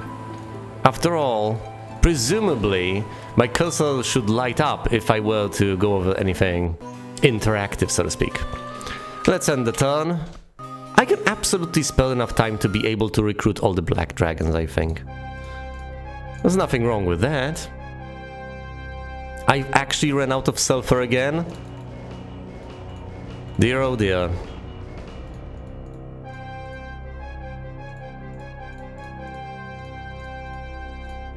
I love the sense of dread this music evokes.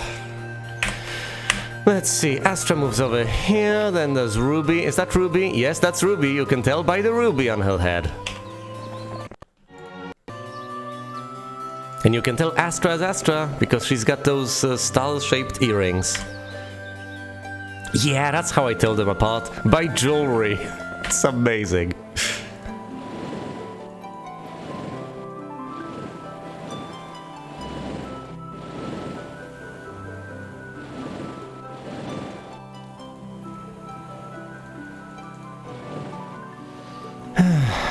Nothing here, which is perfectly fine by me.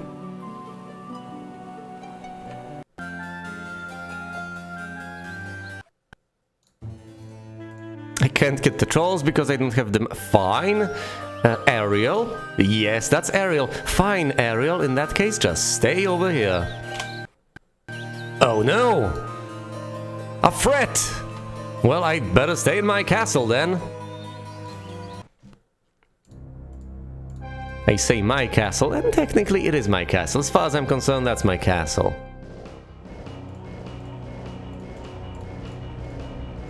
And as evidence, I put forth the fact that I'm sitting in it.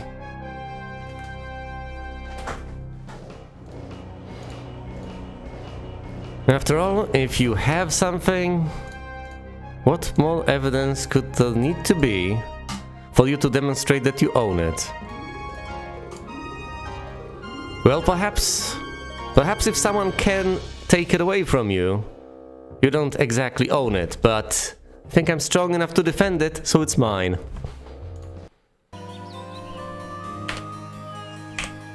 There are people in this world who don't like this definition of property, but then again, by the virtue of this definition, it doesn't matter what they think. Oh dear.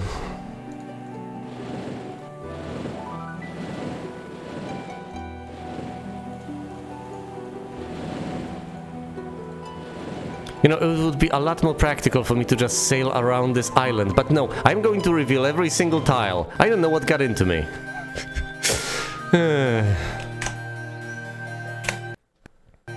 Oh look, the enemy hero has decided to flee. Good.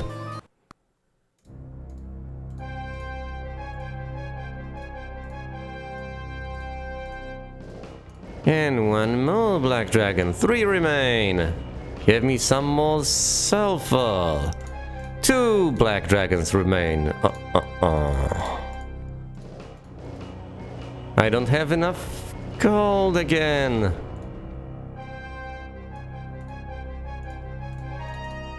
Just a single black dragon. Okay, let's not actually trade resources that hectically. There's no need for that.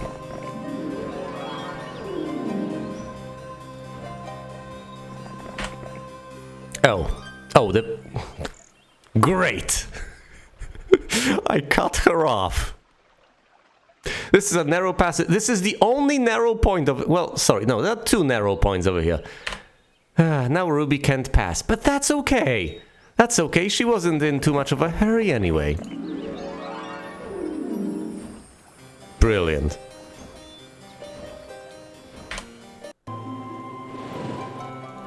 Flotsam! Where I find absolutely nothing.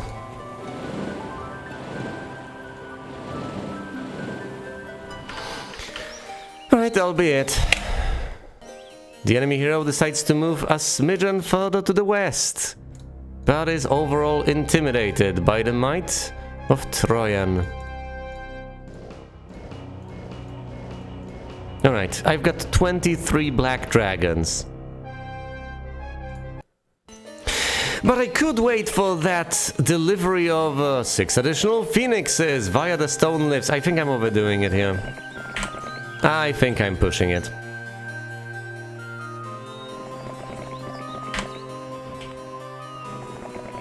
Ooh, resources. Alright.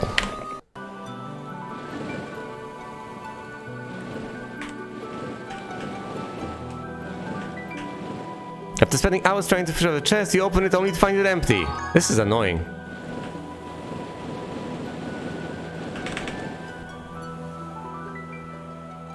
Alright. Let's just send Troyan out there.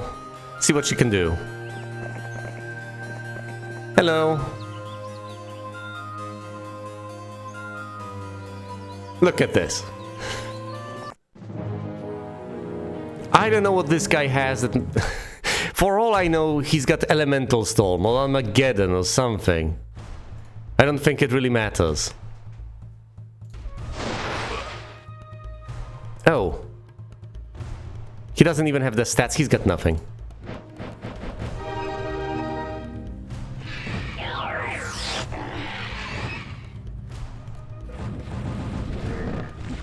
And he refuses to run.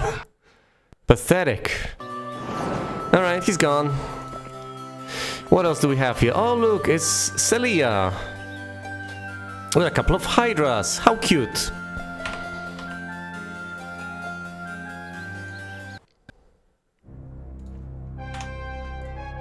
Let's recruit some units here just to stay on the safe side.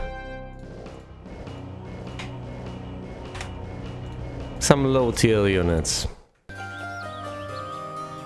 They won't really keep me safe now, will they?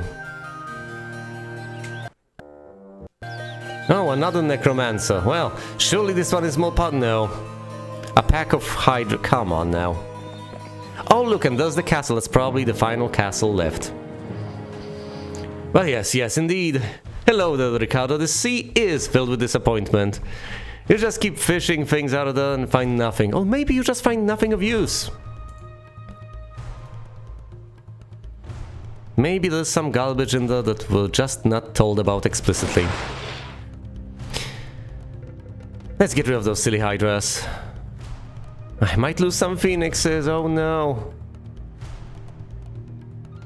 So what, should I just attack the centaurs instead? What am I even worried about here?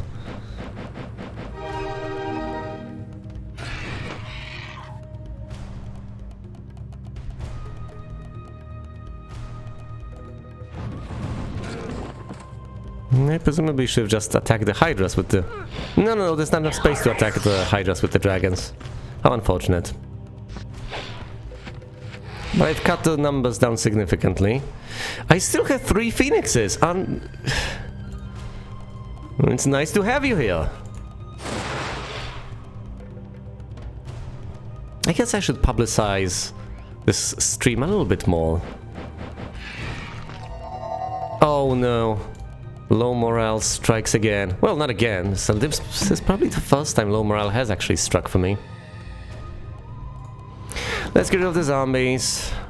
Shoot down the hydras, and we're done!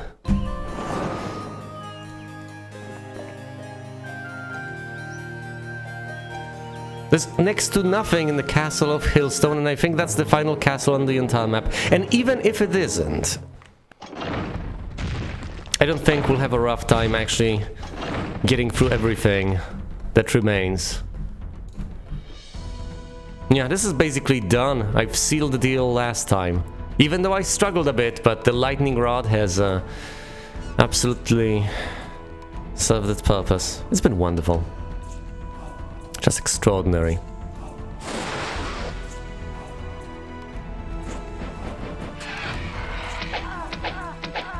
Oh, there go my wall trolls, at least one.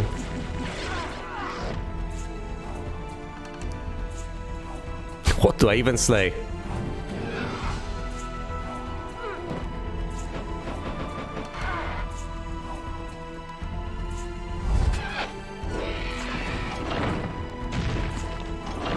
Here comes the final turn. And the phoenixes act before the castle defenses. I've lost 3 wall trolls, which is perfectly fine by me. Let's get more ballistic luck. Is that the final castle? Is that it? Yellow player has been vanquished! The enemy is beaten, your side has triumphed. With your successful retrieval of the artifact, Krager has fled to the west, toward Glaive Island, where the next piece of the artifact is said to be hidden. Unfortunately, Krager has discovered a secret way through the Darkscale Mountains and is well ahead of you. You face a choice of perils. You may wish to follow Krager along the hidden path known as the Abyss, but you will face mortal perils. Nonetheless, this is the faster route. Your other choice is to circle the mountains through the forest to the south and west. These are elven lands, however, and there are those within who might take great affront should your forces disturb their shadowed glens. I like the writing here. We've witnessed the might of the ogres, the fury of lightning bolts, and the eldritch presence of Zalgo, the corrupted sprite. We've also acquired the first piece of the artifact, I guess. Shall I go through the mountains or via the elven lands? Find out in the next episode of My Heroes of Might and Magic 2, The Price of Loyalty playthrough. Thanks for watching, and you will see me elsewhere.